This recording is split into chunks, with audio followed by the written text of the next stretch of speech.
ഇന്നത്തെ നമ്മളുടെ വിഷയം ആഘോഷവേളയിലെ പുനർപതന ഭീഷണി. വിനയൻ ചേട്ടൻ ബേപ്പൂര് നമ്മളോട് സംസാരിക്കുന്നു.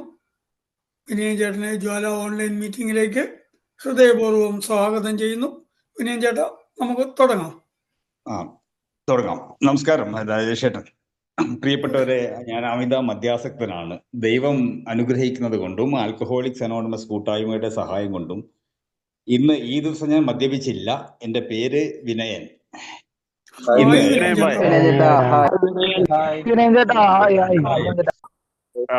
എല്ലാവർക്കും നമസ്കാരം. യെസ്, ഏതായാലും ഒരു വർഷത്തിന്റെ അവസാനവും ഒരു പുതിയ വർഷത്തിന്റെ ആരംഭത്തിന്റെയും ഇടയിൽ നിൽക്കുന്ന ഒരു മദ്യാസക്തന്റെ മദ്യാസക്തന്റെ മനസ്സിന്റെ ആവലാതികളും ഭയവും അതുപോലെ തന്നെ ആകുലതകളും എല്ലാം ഈ രോഗം വഹിക്കുന്നുണ്ട്. ഇന്ന് രാവിലെ ജ്വാല മീറ്റിംഗിൽ ഞാൻ പങ്കെടുത്തിരുന്നു. രാമേട്ടൻ എന്നെ വിളിച്ചു, ഇങ്ങനെ പറഞ്ഞു, ഇന്ന് ഈ ആഘോഷങ്ങളൊക്കെ വരുന്ന സമയത്ത് പുനർപതനത്തെ കുറിച്ചൊന്ന് സംസാരിക്കാൻ.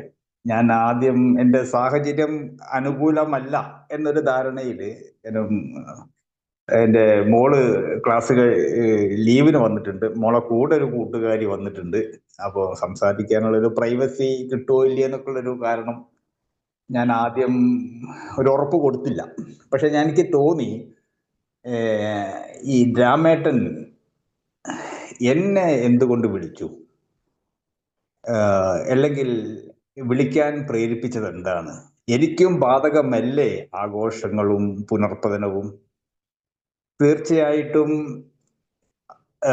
ഞാൻ ഏറെക്കുറെ ഈ ആഘോഷത്തിന്റെ അരികിൽ നിൽക്കുന്ന, പുനർപതനത്തിന്റെ വക്കിലേക്ക് എത്തി നിൽക്കുന്ന ഒരു അംഗം തന്നെയാണ്. അതുകൊണ്ട് തന്നെ ഈ വിഷയത്തെക്കുറിച്ച് ഞാനൊരു ക്ലാസ് എടുക്കുകയോ അതുപോലെ ഇത് പഠിപ്പിക്കുകയോ ഒന്നും തന്നെയല്ല. ഈ ഒരു ഭീഷണി നേരിടുന്ന ഒരു വ്യക്തിയുടെ റിക്കവറിക്ക് വേണ്ടിയിട്ടുള്ള ഒരു ശ്രമം എന്ന് മാത്രം കരുതിയാൽ മതി. അതിന് തക്കതായ ഒരു കാരണവും ഒരു അനുഭവവും ഇന്നലെ എൻ്റെ ജീവിതത്തിൽ വന്നു. മിനിയാന്ന് രാത്രി എൻ്റെ ഓഫീസിന്റെ വാട്സപ്പ് ഗ്രൂപ്പിൽ അവിടുത്തെ ഒരു സ്റ്റാഫിന്റെ വാട്സപ്പ് സന്ദേശം കിട്ടി. രാത്രിയാണ് കിട്ടിയത്, മിനിയാന്ന് രാത്രി. അതായത് ഇന്നലെ ഓഫീസിൽ ക്രിസ്മസ് സെലിബ്രേഷൻ നടക്കുന്നുണ്ട്. അപ്പോൾ എനിക്ക് ഈ ഫീൽഡ്, ഞങ്ങളെപ്പോലുള്ള ആളുകൾക്ക് ഫീൽഡ് വർക്കും പലപ്പോഴും പല സ്ഥലങ്ങളിലായിരിക്കും. അപ്പോൾ അതൊരു മുന്നറിയിപ്പായിട്ട് ഓഫീസിൽ പങ്കെടുക്കേണ്ടതിനെ കുറിച്ച് പറയാനാണ് അദ്ദേഹം മെസ്സേജ് എല്ലാവർക്കും ആ ഗ്രൂപ്പിൽ അയച്ചത്. നാളെ ഉച്ചയ്ക്ക് 2 മണി മുതൽ 3 മണി വരെ ഓഫീസിൽ ക്രിസ്മസ് സെലിബ്രേഷൻ നടക്കുന്നുണ്ട്. എല്ലാവരും അത് ഒരു അറിയിപ്പായി കണക്കിലെടുത്ത് പങ്കെടുക്കണം. നമ്മുടെ ഏരിയ മാനേജർക്ക് അത്യാവശ്യമായിട്ട് ഉച്ചയ്ക്ക് ശേഷം ലീവ് എടുത്ത് പോവേണ്ടി വന്നതിനാൽ മറ്റൊരു ദിവസത്തേക്ക് മാറ്റുന്നതല്ല. ഈ സെലിബ്രേഷനിൽ ഓഫീസിലെ സ്റ്റാഫ് ഉൾപ്പെടെ എല്ലാവരും പങ്കെടുക്കുന്നതാണ്. നമ്മൾ കേക്ക് മുറിക്കുന്നതാണ്, കൂടെ വൈനും ഉണ്ടായിരിക്കും. ഇതാണ് മിനിയാന്ന് രാത്രി വന്ന സന്ദേശം. അത് കേട്ടതിന് ശേഷം പിറ്റേ ദിവസം ഉച്ചയ്ക്ക്, അതായത് ഇന്നലെ ഉച്ചയ്ക്ക് 2 മണിക്ക് ആ ഫംഗ്ഷനിൽ പങ്കെടുക്കുന്നത് വരെ എൻ്റെ ചിന്തയിലൂടെ കടന്നുപോയത് ആ സന്ദേശത്തിന്റെ പൂർണ്ണരൂപമല്ല. പലപ്പോഴായി മനസ്സിലേക്ക് ഈ തിരമാല കരയെ തഴുകുന്നത് പോലെ വൈൻ വൈൻ വൈൻ എന്നൊരു ചിന്ത പല ഇടവേളകളിലും എൻ്റെ മനസ്സിലൂടെ കടന്നുപോയി. ഈ വിഷയം രാമേട്ടൻ അറിയില്ല. അപ്പോ ഈ ഒരു അദൃശ്യമായ രോഗത്തിന്റെ അദൃശ്യമായ ശാന്തി നൽകുന്ന അദൃശ്യമായ ഒരു ഇടപെടലിന്റെ ആവശ്യമായിരുന്നു ഇന്ന് രാവിലത്തെ രാമേട്ടന്റെ വിളി എന്ന് എനിക്ക് ഒരു സംശയവുമില്ലാതെ ഉള്ളിൽ ബോധ്യമായി. വൻമരങ്ങളെ, ആൽക്കഹോളിക്സ് അനോണിമസിലെ വൻമരങ്ങളെ കടപുഴക്കി വീഴ്ത്തിയിട്ടുണ്ട് പുനർപതനങ്ങൾ, അല്ലെങ്കിൽ പിഴുത് എറിഞ്ഞിട്ടുണ്ട്. ചരിത്രം അവശേഷിക്കാത്ത രീതിയിൽ നാമാവശേഷം മരണം വരെ സംഭവിപ്പിച്ചിട്ടുണ്ട്. നേരത്തെ ഷിഹാബ് സൂചിപ്പിച്ചതുപോലെ അതിതീവ്രമാണ് ഈ വിഷയം. ആൽക്കഹോളിക്സ് അനോണിമസിൽ പുനർപതനമാണ് വിഷയമെങ്കിലും അത് എത്തിച്ചേരുന്നത് സുബോധത്തിലേക്കാണ്. എയുടെ ഏതൊരു വിഷയം എടുത്തു കഴിഞ്ഞാലും, പടികളാവട്ടെ, പാരമ്പര്യങ്ങളാവട്ടെ, കൺസെപ്റ്റുകളാവട്ടെ, മറ്റ് അനുബന്ധ വിഷയങ്ങളാവട്ടെ, ബിഗ് ബുക്ക് ആവട്ടെ, കംസ് ഓഫ് ഏജ് ആവട്ടെ, പാസ് ഇറ്റ് ഓൺ, ഏതൊരു കാര്യങ്ങൾ എടുത്തു കഴിഞ്ഞാലും അവസാനം അത് എത്തിച്ചേരേണ്ടത് സുബോധത്തിലേക്കാണ്. പക്ഷെ സുബോധത്തിലേക്കുള്ള യാത്രയിൽ പലപ്പോഴും ഈ ഒരു വിഷയം കടന്നെത്തുന്നുണ്ട്. അത് തടസ്സങ്ങൾ സൃഷ്ടിക്കാം. അതിജീവനത്തിന്റെ പേരാണ് ഈ പറയുന്ന ജീവിത രീതി എന്ന് പറയാനുള്ള കാരണവും ഞാൻ മനസ്സിലാക്കുന്നത് ഇടയിൽ എപ്പോഴോ കടന്നു വരാൻ തയ്യാറായി നിൽക്കുന്ന പുനർപതനം എന്ന രോഗത്തിന്റെ അവസ്ഥ മാറ്റി നിർത്തിക്കൊണ്ട് ആൽക്കഹോളിക്സ് അനോണിമസ് ഇല്ല. നേരത്തെ ഒരു സുഹൃത്ത് ഷെയർ ചെയ്ത പോലെ ഒട്ടനവധി തവണ റിലാപ്സുകൾ സംഭവിച്ച് കഴിഞ്ഞൊരു വ്യക്തിയെ സംബന്ധിച്ച് മീറ്റിങ്ങിൽ വന്നു കഴിഞ്ഞിട്ട് ഇനി എന്തു പറയാനാണ്? കഴിഞ്ഞ തവണ കുടിച്ചതോ, കഴിഞ്ഞ തവണത്തെ അനുഭവങ്ങളോ? ശരിക്കും എ തന്നെ വേണ്ടത്ര രീതിയിൽ, ചികിത്സാലയങ്ങളും വേണ്ടത്ര രീതിയിൽ, മറ്റു മെഡിക്കൽ സംവിധാനങ്ങളും വേണ്ടത്ര രീതിയിൽ ഫോക്കസ് ചെയ്യപ്പെടാത്തൊരു മേഖലയാണ് ഈ റിലാപ്സ് എന്നത്. അതിനെക്കുറിച്ചൊരു വിഷയം അവതരിപ്പിച്ചുകൊണ്ട് റിലാപ്സ് തടയപ്പെടുന്നില്ല. സുബോധത്തിന് നമ്മൾക്ക് ഒരു വിഷയാവതരണമോ ഒരു സെമിനാറോ സംശയ നിവാരണമോ ഒരുപാട് അറിവുകളെ സംവദിക്കാൻ പറ്റും. അറിവുകൾക്കപ്പുറമാണ് പുനർപതനത്തിന്റെ കടന്നുവരവ്. ബിഗ് ബുക്കിൽ തന്നെ പലപ്പോഴും പറയുന്നുണ്ട്, ഒരു മദ്യാസക്തനെ സംബന്ധിച്ച് കുടിക്കാനുള്ള പ്രേരണ വന്നു കഴിഞ്ഞാൽ മറ്റൊന്നിനും അതിനെ തടുക്കാനാവില്ല. ബിഗ് ബുക്കിന് സഹായിക്കാനാവില്ല, സ്പോൺസർക്ക് അദ്ദേഹത്തെ സഹായിക്കാനാവില്ല, ഫെലോഷിപ്പിന് സഹായിക്കാനാവില്ല, ഭാര്യയ്ക്കോ മക്കൾക്കോ അദ്ദേഹത്തിന് സഹായിക്കാനാവില്ല. ഇതൊരു ഫാക്റ്റാണ്. അപ്പൊ സത്യത്തിന്റെ മുഖം അത്ര സുന്ദരമല്ല എന്നതുകൊണ്ട് പലപ്പോഴും ഇത് തുറന്നു പറയപ്പെടാറില്ല. കാരണം നവാഗതരുടെ വഴികളിൽ അത് തടസ്സമാവുമോ, അത് അവർക്ക് ഭീതി ജനിപ്പിക്കുമോ? പക്ഷേ ഒരു രോഗം എന്ന കൺസെപ്റ്റിൽ ഈ രണ്ട് വശങ്ങളും, അസുഖത്തിന്റെ രണ്ട് ഭാഗങ്ങളും നവാഗതർ ഉൾപ്പെടെ എല്ലാ അംഗങ്ങളും അറിഞ്ഞിരിക്കേണ്ടത് റിക്കവറിയുടെ പ്രധാന വശം തന്നെയാണെന്നാണ് എൻ്റെ അനുഭവത്തിലൂടെ ഞാൻ പിന്നീട് മനസ്സിലാക്കുന്നത്. സത്യം, ബൈബിളിൽ പറയുന്ന ഒരു വാക്യം, സത്യം നിങ്ങൾ അറിയുകയും അത് നിങ്ങളെ സ്വതന്ത്രരാക്കുകയും ചെയ്യുന്നു. എല്ലാം ശരിയാകും മീറ്റിങ്ങിൽ വന്നാൽ എന്നത് ഇനി മാറ്റി പറയേണ്ടി വരുന്നു. ശരിയാവാത്ത ചില കാര്യങ്ങളും ഉണ്ട്. പക്ഷെ ശരിയാവാത്ത കാര്യങ്ങൾക്കിടയിലും ഫെലോഷിപ്പും പ്രോഗ്രാമും നമ്മളെ ജീവിക്കാൻ പ്രേരിപ്പിക്കും. അപ്പൊ ഞാനത് എൻ്റെ ഒരു ആശ്വാസത്തിന് വേണ്ടി എന്നോട് തന്നെ പലപ്പോഴും മാറ്റി പറയുന്ന കാര്യങ്ങളാണ്. അപ്പൊ ഇന്നലത്തെ ഈ എക്സ്പീരിയൻസിൽ ഒരുപാട് തവണ പുനർപതനം സംഭവിച്ച ഒരാളാണ് ഞാൻ. അതോടൊപ്പം തന്നെ ഒരുപാട് തവണ തുടർച്ചയായിട്ടും അല്ലാതെയും സുബോധാവസ്ഥയും കൈവരിച്ച ഒരാളാണ് ഞാൻ ആൽക്കഹോളിക്സ് അനോണിമസിൽ ഒരു പഴമക്കാരനല്ല, എന്നാൽ ഒരു പുതുമക്കാരനുമല്ല. ഈ രണ്ടും അല്ലാത്ത ഒരു പ്രത്യേക അവസ്ഥയിലൂടെ കടന്നു പോകുന്ന ഒരു അംഗം മാത്രമാണ്.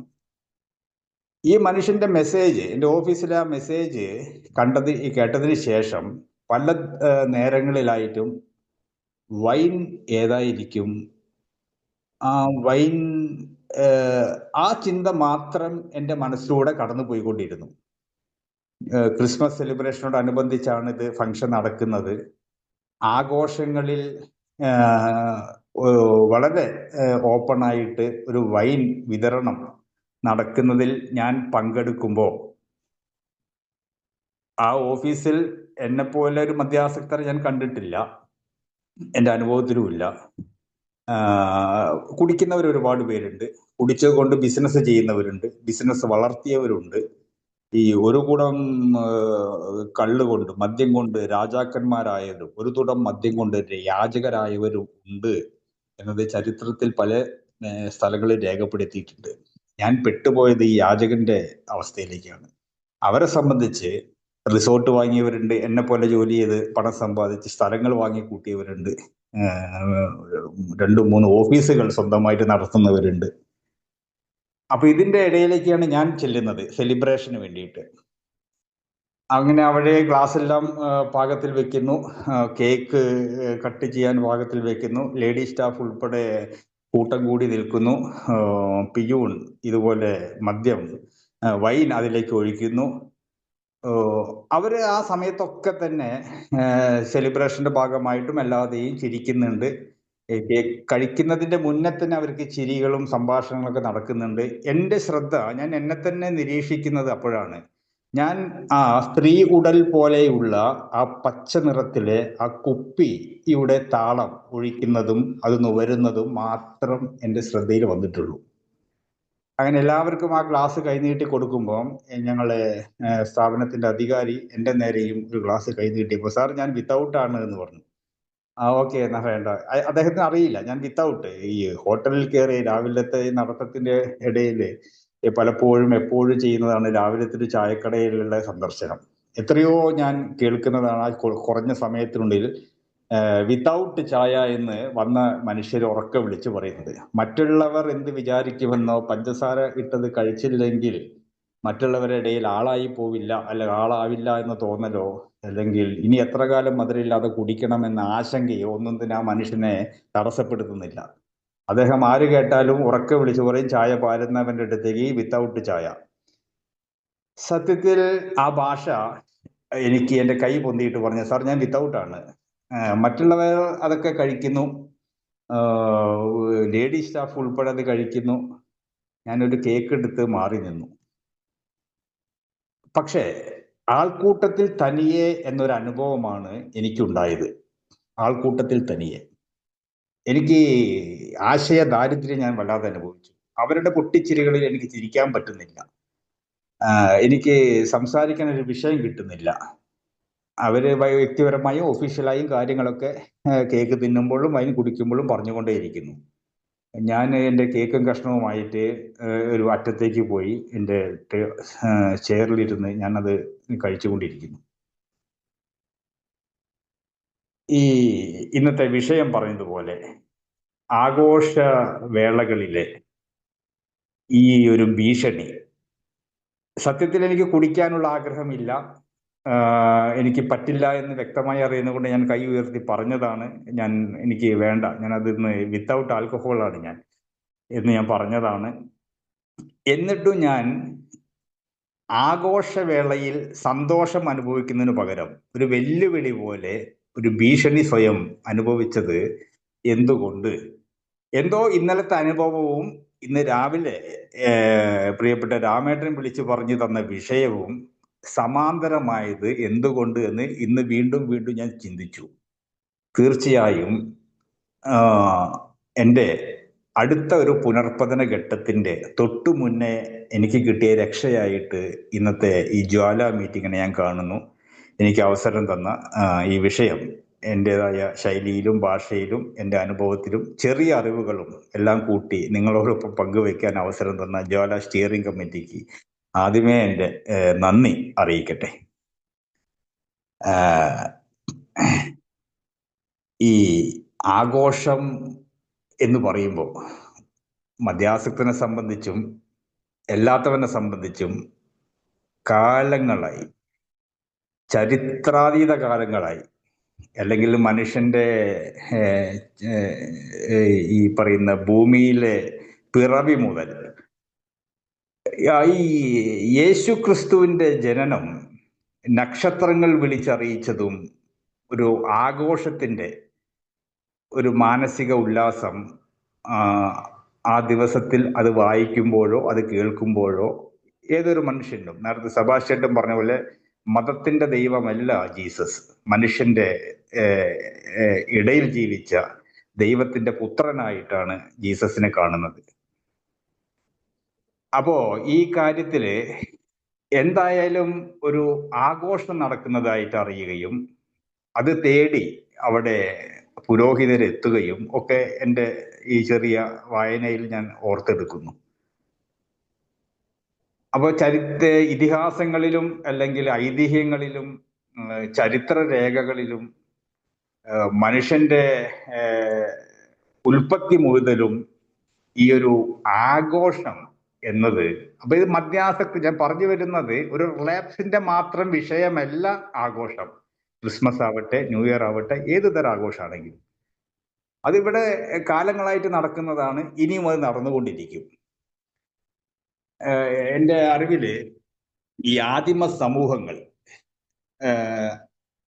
ഭക്ഷണം പാകം ചെയ്യാനും കണ്ടെത്തി പാകം ചെയ്യാനും തുടങ്ങിയ കാലം മുതലാണ് മദ്യത്തിന്റെ വരവ് ഈ ലോകത്തിലേക്ക് എന്നാണ് എൻ്റെ ഒരു ഓർമ്മയിലുള്ള ഏതോ ഒരു ചരിത്ര രേഖയിലോ മറ്റോ ഞാൻ വായിച്ചത് പങ്കുവയ്ക്കുന്നത്. ഈ പുളിപ്പിച്ച പാനീയങ്ങൾ പാചകം ചെയ്ത്, ധാന്യങ്ങളിൽ നിന്നെല്ലാം പാചകം ചെയ്ത്, കൃഷി ചെയ്ത്, അത് അത് ചെയ്യാനൊരു കാരണമുണ്ട്. ചില വിളവെടുപ്പ്, ഇവർ കൃഷി ചെയ്ത് എടുക്കുന്ന വിളവെടുപ്പിന്റെ സമയങ്ങളിൽ കിട്ടാത്ത മഴ കിട്ടുമ്പോൾ, നായാട്ടില് വേട്ടയാടാൻ പോയി വിജയം വരിക്കുമ്പോൾ അതിന്റെ പിന്നിൽ ഒരു പ്രപഞ്ചശക്തി പ്രവർത്തിക്കുന്നുണ്ടെന്നും അത് മരമായിട്ടും തീയായിട്ടും പാമ്പായിട്ടും മൃഗങ്ങളായിട്ടും ഒക്കെ അന്നത്തെ കാലഘട്ടത്തിൽ ആളുകൾ വിശ്വസിക്കുകയും ആ ദൈവത്തിന്റെ പ്രീതിക്ക് വേണ്ടി, ദൈവത്തിന് സമർപ്പിക്കാൻ വേണ്ടിയിട്ടൊക്കെ ഈ ധാന്യങ്ങളിൽ നിന്നൊക്കെ ഈ ലഹരി, മദ്യം എന്ന് പറഞ്ഞുകൂടാ, ലഹരി പാനീയങ്ങൾ ഉൽപ്പാദിപ്പിച്ചിരുന്നതായിട്ട് പറയുന്നുണ്ട്. അത് ദൈവത്തിന് സമർപ്പിക്കുന്നതോടൊപ്പം ദൈവത്തിന് സമർപ്പിച്ചത് മനുഷ്യനിലേക്ക് അല്ലെങ്കിൽ അവരിലേക്ക് തിരിച്ചെടുക്കുന്നതും അതേ പാനീയം തന്നെ ഈ ലഹരി പിടിപ്പിക്കുന്ന. അപ്പൊ അന്ന് മുതലേ ഇത്തരം ഈ വിളവെടുപ്പ്, അതുപോലെ മഴ പെയ്യുന്ന ദിവസങ്ങൾ, വേട്ടയാടാൻ പോയിട്ട് മൃഗങ്ങളെ കിട്ടിയ ദിവസങ്ങൾ, കാട്ടിലെ പോയി നിധി കിട്ടിയ ദിവസങ്ങൾ, ഇതൊക്കെ ഒരു ആഘോഷത്തിന്റെ മനഃശാസ്ത്രവുമായിട്ട് ബന്ധപ്പെട്ടതാണ് തുടക്കം മുതലേ. അപ്പൊ അതിന് ആ മാനസിക ആഘോഷത്തിന്റെ സന്തോഷം പങ്കുവെക്കപ്പെടാൻ ഈ പറയുന്ന വേട്ടയാടി കൊണ്ടുവന്ന മൃഗത്തിന്റെ ഇറച്ചിയല്ല കൈമാറിയത്, ധാന്യങ്ങളല്ല കൈമാറിയത്, ശരീരശാസ്ത്രപരമായിട്ടും മനഃശാസ്ത്രപരമായിട്ടും ആളുകളിലെ ഒരു ഐക്യപ്പെടലിന് വേണ്ടിയിട്ട് ഉപയോഗിച്ച ആദിമകാല ലഹരി പാനീയങ്ങൾ അങ്ങനെയാണ് ഈ ലോകത്തിലേക്ക് ഒരു ഉത്ഭവം എന്നാണ് എൻ്റെ അറിവ്. കാലങ്ങൾക്ക് ശേഷം മുത്തപ്പന്റെ കള്ളും, ഷാപ്പിലെ മുത്തപ്പന്റെ കള്ളും, കൊടുങ്ങല്ലൂരിലെ ഭരണിയിലെ കള്ളുകുടിയും, ഇതൊന്നും ഒരു വിനോദ പരിപാടിയല്ല. അത് വെറുതെ ഒരു ഹരം പിടിപ്പിക്കാൻ വേണ്ടിയിട്ടല്ല അതൊന്നും ചെയ്തത്. അതൊക്കെ ഏതോ കാലം മുതലേ കൈമാറി വന്ന ആചാരങ്ങളുടെ ഭാഗമായതാണ്. ഒരു ആചാര പരിപാടിയായിട്ട് അതെല്ലാം മാറി. അതിനുശേഷം ഈ പുരാതന സംസ്കാരങ്ങളിലേക്കൊക്കെ കടന്നു വരുമ്പോഴും ഈ പാനീയം മറ്റ് പലതരത്തിലും ഉൽപ്പാദിപ്പിക്കാൻ തുടങ്ങിയതായിട്ട് പറയുന്നുണ്ട്. അത് പറയുന്നത് കടുത്ത വാറ്റോ ബ്രാൻഡിയോ വിസ്കിയോ പോലെയല്ല. ഇന്ന് നമ്മൾ ഉപയോഗിക്കുന്ന ബിയറിനോട് സമാനമായ ആൽക്കഹോളിന്റെ കണ്ടന്റ് കുറഞ്ഞ എങ്കിലും ചെറിയ മത്ത് പിടിപ്പിക്കുന്ന, ശരീരത്തിന് അത്ര തന്നെ ഉപദ്രവം ചെയ്യാത്ത ഒരു തരം പാനീയം ഈ ഗ്രീക്ക് റോമൻ സംസ്കാരത്തിലൊക്കെ ചെയ്തതായിട്ട് എഴുതപ്പെട്ടിട്ടുണ്ട്. ശവസംസ്കാര ചടങ്ങുകളിലൊക്കെ നിർബന്ധമാണ്, ഉത്സവങ്ങളിൽ നിർബന്ധമാണ്. ആളുകൾ ഇന്നും ഇപ്പൊ മരിച്ച വീട്ടിൽ, ഇപ്പൊ ആൽക്കഹോളിക് എന്ന രീതിയിൽ എന്റെയും മറ്റംഗങ്ങളുടെയും അനുഭവം കേട്ട അടിസ്ഥാനത്തിൽ ഈ കുടിച്ച വീടിനെ കല്യാണ വീടാക്കുന്ന ഷെയറിങ്ങുകൾ അല്ലെങ്കിൽ അനുഭവങ്ങൾ ഒരുപാട് കേട്ടിട്ടുണ്ട്. എന്താണ് അവിടെ സംഭവിക്കുന്നത്? ആ വ്യക്തി അവിടെ ഒന്ന് ഐക്യപ്പെടാൻ വേണ്ടി മരിച്ച വീട്ടിൽ കുടിച്ചാൽ അത് കല്യാണ വീട് പോലെ ആക്കി ഒന്ന് ഐക്യപ്പെടണം ആ സമൂഹവുമായിട്ട്. അത് രഹസ്യമായി കൈകാര്യം ചെയ്യുന്നവരും ഐക്യപ്പെടാൻ തന്നെയാണ് ചെയ്യുന്നത്. മദ്യാസക്തനെ സംബന്ധിച്ചിട്ട് പരസ്യമായ ഒരു ഐക്യപ്പെടലിന്റെ രോഗം കാരണമുള്ള തീവ്രമായ കൂടി അദ്ദേഹത്തിന് ഒരു ആനന്ദം കൊടുക്കുന്നത് കൊണ്ട് അത്തരം വേളകളിൽ അതും ഒരു ആഘോഷം തന്നെയാണ്. ക്രിസ്മസും ന്യൂ ഇയറും ഓണവും വിഷുവും മാത്രമല്ല മദ്യാസക്തിന്റെ ആഘോഷങ്ങൾ, മരണവീടും ആഘോഷങ്ങളുടെ പട്ടികയിൽ തന്നെയാണ് കാണുന്നത്. അപ്പൊ ഈ പുരാതന സംസ്കാരം മുതലേ ഈ ഒരു പ്രവർത്തനം നടക്കുന്നുണ്ട്. ഈ മെസോപ്പൊട്ടോമിയയിലും ഈജിപ്തിലും ഒക്കെ തന്നെ ഇത് സുലഭമായിട്ട് ഉപയോഗിച്ചിരുന്നു. ഗ്രീക്ക് റോമൻ സംസ്കാരത്തിൽ മദ്യത്തിന് വേണ്ടി, ഉന്മാദത്തിന് വേണ്ടി മാത്രം ദൈവങ്ങൾ ഉണ്ടായിരുന്നു പറഞ്ഞിട്ടുണ്ട്. എന്താ, ഡയോണിസസ് എന്നൊരു ദൈവം, മദ്യത്തിന്റെ ദൈവം. ബാക്കസ് എന്നൊരു ദൈവമുണ്ട്, ഉന്മാദ ലഹരിയുടെ ദൈവം. അപ്പൊ ഈ ദൈവത്തിനെ പ്രീതിപ്പെടുത്തണമെങ്കിൽ ഈ മനുഷ്യന് അതും തീർച്ചയായിട്ടും ശ്രദ്ധിക്കേണ്ട കാര്യം, നമ്മളൊരു ആത്മീയ പ്രോഗ്രാമിലാണ്. ഇതും ഒരു ആത്മീയതയുടെ വശം തന്നെയാണ് പറയുന്നത്. ദൈവത്തിനെ പ്രീതിപ്പെടുത്തുന്ന ആത്മീയ ഉണർവിന്റെയോ അല്ലെങ്കിൽ ആത്മീയ വളർച്ചയുടെയോ ആത്മീയ അടുപ്പത്തിന്റെയോ ഒക്കെ മധ്യസ്ഥനായിരുന്നു ഈ ലഹരി പാനീയങ്ങളൊക്കെ തന്നെ കാലങ്ങൾക്ക് മുന്നേ. സാമൂഹ്യ സംഗമങ്ങളിൽ, ഒത്തുചേരലുകളിൽ, പിന്നീട് വന്ന ഗ്രാമസഭകളിൽ മദ്യം, സംഗീതം, നൃത്തം, തത്വചിന്ത, ഇവിടെയൊക്കെ തന്നെ ഹരം പിടിപ്പിക്കുന്ന ഐക്യപ്പെടലിലേക്കും സൗഹൃദം പങ്കുവെക്കുന്നതിലേക്കും ആഘോഷവേളകളെ ഉന്മാദമാക്കാനും ഇത് കാലങ്ങളായിട്ട് ഉപയോഗിച്ചുകൊണ്ടിരുന്നതാണ് അന്നത്തെ മദ്യാസക്തരും അന്നത്തെ സാധാ കുടിയന്മാരും. അപ്പൊ ഇതൊരു പുതുമയുള്ള ഒരു വിഷയമല്ല എന്നതാണ് ഞാൻ ഉൾപ്പെടെയുള്ള പുനർപതനത്തിന്റെ വക്കിലെത്തി നിൽക്കുന്നവരോ ആഘോഷങ്ങൾ ഭീഷണിയാവുന്നവരോ ആദ്യം മനസ്സിലാക്കേണ്ടത് എന്നാണ് എൻ്റെ ഒരു നിർദ്ദേശം. കാരണം എന്നെ സംബന്ധിച്ച് പലപ്പോഴും നേരത്തെ ഷിഹാബൊക്കെ സൂചിപ്പിച്ച പോലെ വീർക്കുന്ന ബലൂണായിട്ടും വലിച്ചാൽ നീളുന്ന ഇലാസ്റ്റിക് പോലെയും ഇങ്ങനെയുള്ള കലണ്ടറിലെ ചോപ്പക്ഷരങ്ങൾ എന്നെ ബാറിലേക്ക് എത്തിച്ചതിന്റെ പിന്നിൽ പ്രവർത്തിച്ചത് ആർത്തി മാത്രം ആയിരുന്നു. പക്ഷേ അറിവിനെ കുറിച്ച് ഈ പറയുന്ന കാലങ്ങൾക്ക് മുന്നേയുള്ള സംസ്കാരങ്ങളെ കുറിച്ചും ഗ്രീക്ക്, മെസോപ്പൊട്ടോമിയ അല്ലെങ്കിൽ റോമൻ സംസ്കാരങ്ങളെ കുറിച്ചോ ഈജിപ്ത് സംസ്കാരത്തെ കുറിച്ചോ ഒക്കെ തന്നെ ചിന്തിക്കുമ്പോൾ വിനയന്റെ റിലാപ്സ് ചുവപ്പക്കങ്ങളെ ആകർഷിച്ചിട്ടല്ല. കാലങ്ങൾക്ക് മുന്നേ ഈ ലോകത്തിൽ നടക്കുന്ന ഒരു പ്രക്രിയയുടെ ഭാഗമായിട്ട് എനിക്കും ഇത്തരം ആഘോഷങ്ങളിൽ മാനസിക ഉല്ലാസത്തിന് വേണ്ടി നിലവിലുള്ള സാഹചര്യങ്ങളൊക്കെ തന്നെ എന്നെ നിരാശപ്പെടുത്തുമ്പോൾ മനസ്സിന്റെ മറ്റൊരു തരം തേടിയുള്ള യാത്രകളായിരുന്നു വീണ്ടുമുള്ള ഇത്തരം നിർത്തിയതിനു ശേഷമുള്ള ചുവപ്പക്ഷരങ്ങളിലെ കുടികളെല്ലാം. അതിനെ റിലാപ്സ് എന്നും പുനർപതനമെന്നും ഒരു ഭാഷയും ശൈലിയും അതിൻ്റെ രോഗത്തിന്റെ തീവ്രതയും നാണയത്തിന്റെ മറുവശമായിട്ടും അതിന് വിവിധ ഘട്ടങ്ങൾ ഉണ്ടെന്നും അത് ആദ്യം സംഭവിക്കുന്നതാണെന്നും മാനസിക, വൈകാരിക, ആത്മീയ തലങ്ങളായിട്ട് ബന്ധമുണ്ടെന്നുള്ള ബൃഹത്തായൊരു അറിവ് ആൽക്കഹോളിക്സ് അനോണിമസിൽ വന്നപ്പോൾ കിട്ടി. ആ അറിവ് വന്നതിന് ശേഷം ഇത്തരം ചുവപ്പക്കങ്ങളുടെ കലണ്ടറുകൾ മറിച്ചു പോയവരാണ് ഈ കൂട്ടായ്മയിലെ പഴമക്കാർ. അവരുടെ മുന്നിലും വീട്ടിലും കലണ്ടറും ഉണ്ട്, ചുവപ്പക്ഷരങ്ങളുണ്ട്, അവധി ദിവസങ്ങളുണ്ട്, ആഘോഷങ്ങളുണ്ട്. എന്തുകൊണ്ട് അവര് ഈ ആഘോഷവേളകളിൽ എന്നെ പോലെ ഭീഷണിക്കിടെ അല്ലെങ്കിൽ മുൾമുനയിൽ നിൽക്കുന്നത് പോലെ നിന്നുകൊണ്ട് വിറയ്ക്കുന്നില്ല? അവര് ഒരു കാര്യം മനസ്സിലാക്കി, ആൽക്കഹോളിസം എന്നൊരു രോഗത്തെ മനസ്സിലാക്കി. ഞാൻ കുടിക്കാനുള്ള തീവ്രതയെ മാത്രം മനസ്സിലാക്കി. അതുകൊണ്ട് ഇവിടെ ലഹരിയുടെ പങ്കുവെക്കൽ നടക്കുന്നുണ്ട്. അനുഭവവും ശക്തിയും പ്രതീക്ഷയും പരസ്പരം കൈമാറുന്നതിലൂടെ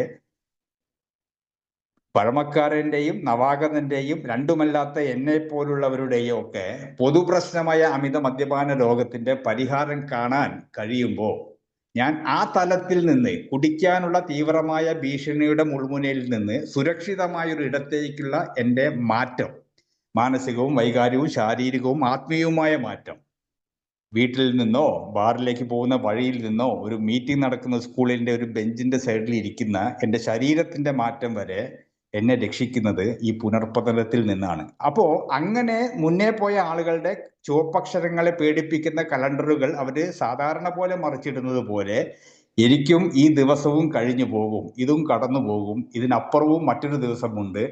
ഇത് കുടിക്കാനുള്ള ദിവസമോ അക്ഷരമങ്ങളോ ആഘോഷത്തിന്റെ പേരോ അല്ല എന്ന അറിവിന്റെ സ്വാതന്ത്ര്യമാണ് റിലാപ്സുകളിൽ നിന്ന് നവാഗതരെ വീണ്ടും വീണ്ടും രക്ഷിച്ചുകൊണ്ട് അവർ നാളെ പഴമക്കാരാണ്. അല്ലെങ്കിൽ ഒരു ദിവസത്തെ, ഇന്നത്തെ ഒരു അതിജീവനം കഴിഞ്ഞ ഏതൊരു മനുഷ്യനും നാളത്തെ ഇന്ന് വന്നവന്റെ പഴമക്കാരൻ തന്നെയാണെന്നാണ് എൻ്റെ ഭാഷ്യം. ഞാൻ അങ്ങനെയാണ് ആളുകളെ കാണുന്നത്. അപ്പൊ ഇവിടെ ഈ സാമൂഹിക സംഗമങ്ങൾ, ഇവിടെയും നടക്കുന്നത് സംഗമമല്ലേ? ആൽക്കഹോളിക്സ് അനോണിമസിന്റെ ഫെലോഷിപ്പിൽ സൗഹൃദം കൈമാറുന്നു, സ്നേഹം കൈമാറുന്നു, ഐക്യം കൈമാറുന്നു. ഇവിടെ മദ്യപിക്കാതെ സംഗീതം ആസ്വദിക്കാനും ചിന്തകൾ കൈമാറാനും ആശയങ്ങൾ പങ്കുവയ്ക്കാനും കഴിയുന്നുണ്ടെങ്കിൽ ആ ഒരു തുടക്കത്തിൽ നിന്ന് എന്തുകൊണ്ട് അത് തുടർച്ചയിലേക്ക് എത്തിച്ചുകൂടാ എന്നത് ചിന്തിക്കേണ്ട വിഷയമാണ്. അപ്പോ ഈ പറയുന്ന രണ്ട് ഘട്ടങ്ങൾ, ആദിമ സമൂഹങ്ങളും പുരാതന സംസ്കാരങ്ങളായ മെസോപ്പൊട്ടോമിയ, ഈജിപ്ത്, അതുപോലെ ഗ്രീക്ക് റോമൻ സംസ്കാരങ്ങൾക്ക് ശേഷം നമ്മൾ ആൽക്കഹോളിക്സ് അനോണിമസിൽ നിന്ന് മാറ്റി നിർത്തി ചിന്തിച്ചു കഴിഞ്ഞാൽ ഈ മധ്യ കാലം, ഒരു 20-ആം നൂറ്റാണ്ടിന്റെ ഒക്കെ തുടക്കത്തിലേക്ക് എത്തിക്കഴിഞ്ഞാൽ, 20-ആം നൂറ്റാണ്ടിന്റെ ആ ഒരു വളർച്ചയുടെ ഘട്ടത്തിലേക്ക് എത്തിക്കഴിഞ്ഞാൽ വിവാഹം, ജന്മദിനം, ഉത്സവം എല്ലാം ഒരു കുടികൊണ്ട് തുടങ്ങിയാലേ ആകുള്ളൂ എന്നൊരു സാമൂഹിക ചുറ്റുപാടിലേക്ക് ജനത എത്തിപ്പോയി. സത്യത്തിൽ ഇന്ന് ഈ ഓഫീസിൽ വെച്ച് ഇന്നലെ നടന്ന ക്രിസ്മസ് സെലിബ്രേഷൻ, ഒരു വൈൻ കുപ്പി എന്നെ വല്ലാതെ അസ്വസ്ഥമാക്കിയത്, അത് ഏത് ഓഫീസിലാണെങ്കിലും ഇനി ഓഫീസ് ഇല്ലെങ്കിലും വൈൻ അല്ലെങ്കിൽ റം, ബ്രാൻഡി, ഒരു ആഘോഷം, ആ കല്യാണ വീട്ടിൽ പോയാൽ അത് സൽക്കാരുണ്ട് എന്നൊക്കെ കേൾക്കുമ്പോഴേക്ക് മറ്റ് പറഞ്ഞതൊന്നും മനസ്സിലേക്ക് വരാതെ അതിലേക്ക് മാത്രം എന്നിലേക്ക് എത്തിച്ചത് എൻ്റെ രോഗം എന്ന് പറയുന്ന അവസ്ഥയുടെ സാമൂഹിക സമ്മർദ്ദം കൂടി അതിന്റെ പിന്നിൽ പ്രവർത്തിക്കുന്നുണ്ട്. പിന്നീട് നടന്ന വിവാഹാഘോഷങ്ങളിലും ഈ കുടി തുടങ്ങിയതിന് ശേഷം ഏതൊരു കുടിയനും, ഒക്കേഷണലാവട്ടെ, സോഷ്യലാവട്ടെ, ഇനി നോൺ ആൽക്കഹോളിക് ആവട്ടെ, അറിയുന്നൊരു സത്യമുണ്ട്: വിവാഹ ചടങ്ങുകളിൽ മദ്യം ഉണ്ടായിരിക്കും. ജന്മദിനമാണെങ്കിലും ഈ മദ്യത്തിന്റെ എന്തോ സൽക്കാരങ്ങളോ മാറ്റിവെച്ചതോ മിലിറ്ററി വാങ്ങിയതോ എന്തെങ്കിലുമൊക്കെ മാറ്റി വെച്ചിട്ടുണ്ട്. ഉത്സവങ്ങളാണെങ്കിൽ പ്രത്യേകിച്ചുണ്ട്. വീട്ടുകാരൊക്കെ പോകുമ്പോൾ വീട്ടിലിരുന്ന് കൂടാൻ സുഹൃത്തുക്കളെ സൽക്കരിക്കും. ഇതൊക്കെ ഈ സാമൂഹിക പശ്ചാത്തലത്തിന്റെ, ഈ മധ്യകാലത്തിന്റെ സാമൂഹിക ബന്ധത്തിന്റെ അടിസ്ഥാനമായി മാറി. അതിൽ കുടിക്കുന്നവരുണ്ട്, കുടിക്കാത്തവരുണ്ട്. പിന്നെ നമ്മളെ പോലെ, അല്ലെങ്കിൽ എന്നെ പോലെ, മദ്യാസക്തരെ പോലെയൊക്കെ തന്നെ അമിതമായിട്ട് കുടിക്കാനുള്ള അവസരങ്ങളായിട്ട് ഇത്തരം ദിവസങ്ങളെ കണ്ടവരുണ്ട്.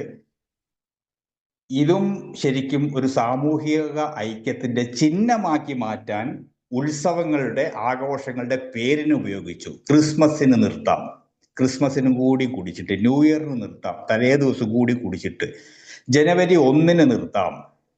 അപ്പോ ഓരോ അക്കങ്ങളൊക്കെ ചിഹ്നങ്ങളായി മാറുന്നു. ഓണം എന്ന പേര് മദ്യപാനം നിർത്താനുള്ള ഒരു ചിഹ്നമായിട്ട് അവശേഷിക്കുന്നു. വിഷു, ദീപാവലി, ശബരിമല നോൽമ്പ്, മണ്ഡലം 1, വൃശ്ചികം 1, മണ്ഡല നോൽമ്പ്, മകരം, സംക്രാന്തി. അപ്പൊ ഇതിനൊക്കെ തന്നെ ഇതൊരു വ്യക്തിയുടെ മാത്രം വിഷയമല്ല. ഈ ആഘോഷങ്ങൾ ഇത് സമൂഹവുമായിട്ട് ബന്ധപ്പെട്ടതാ. അപ്പൊ ഈ സമൂഹത്തിനോട് ഐക്യപ്പെടണമെങ്കിൽ ഒന്നുകിൽ ഞാൻ അത്തരം അവസരങ്ങളൊക്കെ കുടിച്ചുകൊണ്ടിരിക്കണം, അല്ലെങ്കിൽ അത്തരം അവസരങ്ങളിലൊക്കെ നിർത്താനുള്ള തീയതികളാക്കി മാറ്റണം. എന്നാൽ എനിക്ക് എന്ത് ചെയ്യാൻ പറ്റും? ഇത്തരം സാമൂഹിക അവസ്ഥകളോടൊക്കെ തന്നെ ഐക്യപ്പെടാനും പൊരുത്തപ്പെടാനും ചിലപ്പോൾ പറ്റും. അപ്പൊ ഇത് ഒരു കുടിയനെ സംബന്ധിച്ച് കുടിച്ച കാലങ്ങൾക്ക് മുന്നേ ഇവൻ കണ്ടു വളരുന്നത് ഈ ചുറ്റുപാടാണ്. സാമൂഹിക പശ്ചാത്തലത്തിന്റെ ഈ പ്രസക്തിയാണിത്. വളരെ പ്രസക്തിയുണ്ട് ഈ കാര്യത്തിന്.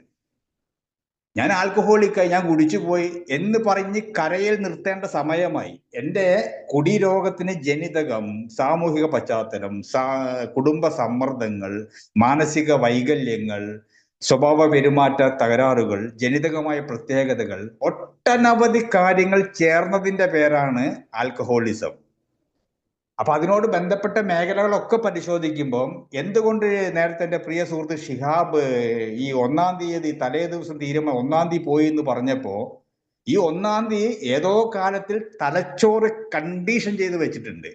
അങ്ങനെ ചില കണ്ടീഷൻസ് ചെയ്ത് തലച്ചോറിനെ ബാധിച്ച അസുഖമുള്ള മനുഷ്യരാണ് നമ്മൾ. അതുകൊണ്ട് തന്നെ മനുഷ്യൻ എന്നാൽ തന്നെ അതിന്റെ അർത്ഥം മനസ്സുള്ളവൻ മനുഷ്യൻ എന്ന് കേട്ടിട്ടുണ്ട്. ഈ മനസ്സാണെങ്കിലോ ആൽക്കഹോളിക് മൈൻഡാണ് താനും. മദ്യാസക്ത മനസ്സ് ഒരു സാധാരണ മനസ്സല്ല. മദ്യാസക്ത മനസ്സ്, സൈക്കോളജിക്കലായിട്ട് മദ്യാസക്ത മനസ്സ്, ആസക്തി ഉളവാക്കുന്ന, നിഷേധം, ആസക്ത രോഗത്തിന്റെ എല്ലാ ഭാവപ്രകടനങ്ങളും ഉള്ളിലൊതുക്കുന്ന നിഷേധം, നീരസം, ഭയം, ഉത്കണ്ഠ. ഈ മനസ്സ് ആണ് ഈ പറയുന്ന സാമൂഹിക ഐക്യത്തിന് വേണ്ടി ഒരുമ്പിട്ട് ഇറങ്ങുന്നത്. അതുകൊണ്ട് തന്നെ ഈ മദ്യാസക്തനെ സംബന്ധിച്ച് ഇത്തരം ഉത്സവങ്ങൾ, ആഘോഷങ്ങൾ, ഈ പറയുന്ന ഈ കൂടിച്ചേരലുകൾ എല്ലാം തന്നെ ഏതോ കാലഘട്ടത്തിൽ, ചിലപ്പോൾ കുടിക്കുന്നതിന്റെ മുന്നേ വല്യച്ഛന്റെ മക്കളെ കണ്ടിട്ടോ, സ്വന്തം അച്ഛന്റെ കുടി കണ്ടിട്ടോ, എനിക്ക് വല്ലപ്പോഴും ഈ എൻ്റെ ഒരു അളിയൻ, എനിക്കൊരു അളിയനേ ഉള്ളൂ, പെങ്ങള്, ഭർത്താവ്, ഈ വിഷു ഓണം ദിവസത്തിൽ മാത്രമേ ഈ കക്ഷി കുടിക്കുള്ളൂ. അപ്പൊ ഞാനൊരു ദിവസം ചോദിച്ചു, ഇനി ഒരു കലണ്ടറിൽ ഒരു വർഷം വിഷു വന്നില്ല, ഓണം വന്നില്ല വെച്ചാൽ ഈ മനുഷ്യൻ കുടിക്കൂല. അങ്ങനെയുള്ള ചില മനുഷ്യന്മാരുണ്ട്. അവർക്ക് ആ ദിവസം അല്ലെങ്കിൽ ആഘോഷം അതൊക്കെ ബന്ധപ്പെട്ട് നിയന്ത്രിച്ച്, പക്ഷെ ഇത് അനിയന്ത്രിതമായ അവസ്ഥയിലേക്ക് എത്തുന്നവനെ സംബന്ധിച്ച് പിന്നീട് എല്ലാ ദിവസവും ആഘോഷങ്ങളുടെ സമാനമായ അവസ്ഥ മനസ്സുകൊണ്ടുണ്ടാക്കുന്ന ഒരു പ്രത്യേക കഴിവാണ് പിന്നെ മദ്യാസക്തിനുള്ളത്. ഷാപ്പിൽ നടന്നതൊന്നും വെറും ചിരിയല്ല, പൊട്ടിച്ചിരികളാണ്. ഇനി അഥവാ ഷാപ്പെന്നോ ബാറെന്നോ കരഞ്ഞിട്ടുണ്ടെങ്കിൽ അതൊക്കെ ഒരു നിലവിളികളാണ്, വെറും കരച്ചിലല്ല ചെയ്തത്. കാരണം മറ്റൊരു ഘോഷം, കരഘോഷം എന്നൊക്കെ പറഞ്ഞ പോലെ കയ്യടി കിട്ടുന്ന തരത്തിൽ, ഒച്ച കിട്ടുന്ന തരത്തിലുള്ള മനസ്സിന്റെ ഒരു വെമ്പൽ. അപ്പൊ മദ്യാസക്ത മനസ്സാണ് ആദ്യത്തെ ഈ പ്രശ്നത്തിന്റെ മുന്നിൽ. ഞാൻ പറഞ്ഞല്ലോ ഇന്നലെ ആ ബിയറിന്റെ കുപ്പി, ആ മനുഷ്യൻ, എൻ്റെ ഓഫീസിലെ പിയൂൺ, അവിടെ ആ ഒരു വേസ്റ്റ് അല്ലെങ്കിൽ ഈ ബക്കറ്റ് ഉണ്ട്, ഈ പഴയ പേപ്പറും. അപ്പൊ ഈ ചടങ്ങ് കഴിഞ്ഞിട്ട് ഈ വൈൻ കുടിച്ച ഗ്ലാസുകളും കേക്ക് മുറിച്ച പെട്ടിയെല്ലാം അതിന്റെ കൂട്ടത്തിൽ ഈ വൈൻ കുപ്പിയും അവിടെ ഇട്ടിട്ട് പോയപ്പോഴും അവരൊക്കെ അവരുടെ സീറ്റ് പോയപ്പോഴും ഞാൻ പോയത് ആ മൂലക്കിലേക്ക്, ആ വൈൻ്റെ ബ്രാൻഡ് ഏതാ, royal chase, the red wine, ഇത്ര മില്ലി, ഇന്ന റേറ്റ്, അതിൻ്റെ ആ ഗോൾഡൻ കളറിലുള്ള സ്റ്റിക്കർ, പിന്നെ അതിൻ്റെ തുഞ്ചത്തുള്ളൊരു മണം, സ്ത്രീ ഉടൽ പോലെയുള്ള കുപ്പിയുടെ സൗന്ദര്യം, ഇതെനിക്ക് ആ കുപ്പി സത്യത്തിൽ എന്നെ ഇട്ടിട്ട് വട്ടം കറക്കിയ സമയത്ത് ഞാൻ ഫീൽ ചെയ്തത് നിങ്ങൾക്ക് പങ്കുവെക്കാൻ, നിങ്ങൾക്ക് അത് എത്രത്തോളം ഉൾക്കൊള്ളാൻ കഴിയുന്നറിയില്ല. എൻ്റെ നെറ്റിയുടെ വലത്തെ ഭാഗത്തിലെ നെറ്റിയുടെ തലച്ചോറിന്റെ ഒരു വശത്ത് പെട്ടെന്ന് ഒരു ഈ ലൈറ്റ് ഓഫ് ആക്കിയപ്പോഴുള്ളൊരു ഇരുട്ട് ഞാൻ കുറച്ചു നേരത്തേക്ക് ഫീൽ ചെയ്തു. കുറച്ചു നേരത്തേക്ക് ബിൽ വിൽസന്റെ വെള്ളി വെളിച്ചം പോലുള്ള കുടിയന്റെ റിലാപ്സുകാരന്റെ ചില ആത്മീയ വെളിപാടുകൾ ഉണ്ടാവാറുണ്ട്. അവിടെ എനിക്ക് ആ സമയത്ത് വേറെ ഒന്നും ഓർമ്മയില്ല. ഞാനൊരു ബാറിൽ എത്തിയ പോലെയാണ് ആ വൈനിന്റെ സ്മെല്ല് എന്നെ എത്തിച്ചത്. കുറച്ചു നേരത്തേക്ക്, വളരെ കുറച്ചു നേരത്തേക്ക് പെട്ടെന്ന് തന്നെ ഞാൻ ആ കുപ്പി എടുത്തിട്ട് ആ വൈറ്റ് ബക്കറ്റിൽ ഇട്ടിട്ട് ഞാൻ എൻ്റെ സീറ്റിലേക്ക് പെട്ടെന്ന് പോയി, കൈ പോയി കഴുകി. ഒരിറ്റ് മണമായപ്പോഴേക്ക് ഞാൻ കേട്ടിട്ടുണ്ട്, അദ്ദേഹത്തെ ഞാൻ കണ്ടിട്ടില്ല, 25 വർഷക്കാരന്റെ റിലാപ്സ്. വീട്ടിൽ നടന്നൊരു ആഘോഷമായിരുന്നു, മാമോദിസ മുക്കുന്ന 25 വർഷം. അദ്ദേഹത്തിന്റെ വയസ്സ് 70. 25 വർഷം മുന്നേ, അപ്പൊ 45, 55, 65, അപ്പൊ 45 വയസ്സിൽ കുടി നിർത്തിയ ഒരു തിരുവനന്തപുരം, ദൂരം വിദേശത്തോ ഒന്നും പോണ്ട, ബിഗ് ബുക്ക് തപ്പാനും പോണ്ട, ഈ തിരുവനന്തപുരത്ത് ഇവിടെ കുടി നിർത്തിയ 25 വർഷക്കാരൻ, വലിയ ഹോട്ടൽ ഉടമ, ഇതുപോലെ വലിയ ബിൽഡിങ്ങുകളുടെ ഓണർ, 4 കാറുകൾ, ഓരോ ദിവസവും ഓരോ സൈറ്റിലേക്കും ബിസിനസ് ആവശ്യത്തിനും ഓരോ കാറായിരിക്കും പോവുക, 4 ഡ്രൈവർമാർ. ഈ വിദേശത്ത് നിന്ന് വന്ന കൊച്ചുമക്കൾ കൊണ്ടുവന്ന ഒരു സ്കോച്ചിന്റെ കാര്യം പറഞ്ഞു. അപ്പച്ചൻ കുടിച്ച ആ കാട്ടാക്കൂസ് സാധനം നല്ലത്, ഇത് ഒറിജിനൽ സ്കോച്ചാണ്. ആരോഗ്യത്തിന്, രക്തത്തിന്, പ്രായം കുറയ്ക്കാൻ, ആന്റി ഏജ് കുറയ്ക്കുന്ന രാസവസ്തുക്കൾ ഒക്കെ സമ്മിശ്രം, ഒരുപാട് പരിശോധനകൾ നടത്തി അവിടുത്തെ സംവിധാനത്തിൽ ഇറക്കി വരുന്ന, അങ്ങനെ മായം കലരാത്ത ഒറിജിനൽ സ്കോച്ച്. അപ്പച്ചന് വേണമെങ്കിൽ കഴിക്കാം. അപ്പച്ചൻ മീറ്റിങ്ങിന് പോകുന്ന ആളാ. അപ്പച്ചൻ പറഞ്ഞു, മക്കളെ, എനിക്ക് നിങ്ങൾ ഒരു പെഗ് മതിയാവില്ല, മക്കള് കഴിക്കി. അതും പറഞ്ഞ് അപ്പച്ചന്റെ മുറിയിലേക്ക് പോയപ്പോഴും അപ്പച്ചന്റെ മനസ്സിൽ അടുത്ത ചിന്ത വന്നു, സ്കോച്ചോ? ഞാൻ കഴിക്കണ കാലത്ത് ഇങ്ങനെ ഗവേഷണം നടത്തിയിറക്കിയ സാധനമൊന്നും വന്നിട്ടില്ലല്ലോ, ഞാൻ അറിഞ്ഞിട്ടില്ലല്ലോ. മാമോദിസ ചടങ്ങ് ആലോചിക്കണം, അതൊരു കുടുംബത്തിന്റെ ഒരു ആഘോഷത്തിന്റെ പരിപാടിയാണ് നടക്കുന്നത്. കൊച്ചുമക്കൾ, മക്കളെ മക്കൾ, കുടുംബം, എല്ലാവരും ഉണ്ട്, കളി ചിരി തമാശകളൊക്കെ നിൽക്കുമ്പോൾ ആ സാഹചര്യം അദ്ദേഹത്തിന് ഉണ്ടാക്കിയൊരു വൈബ്രേഷനെ കുറിച്ച് അദ്ദേഹം പറഞ്ഞു.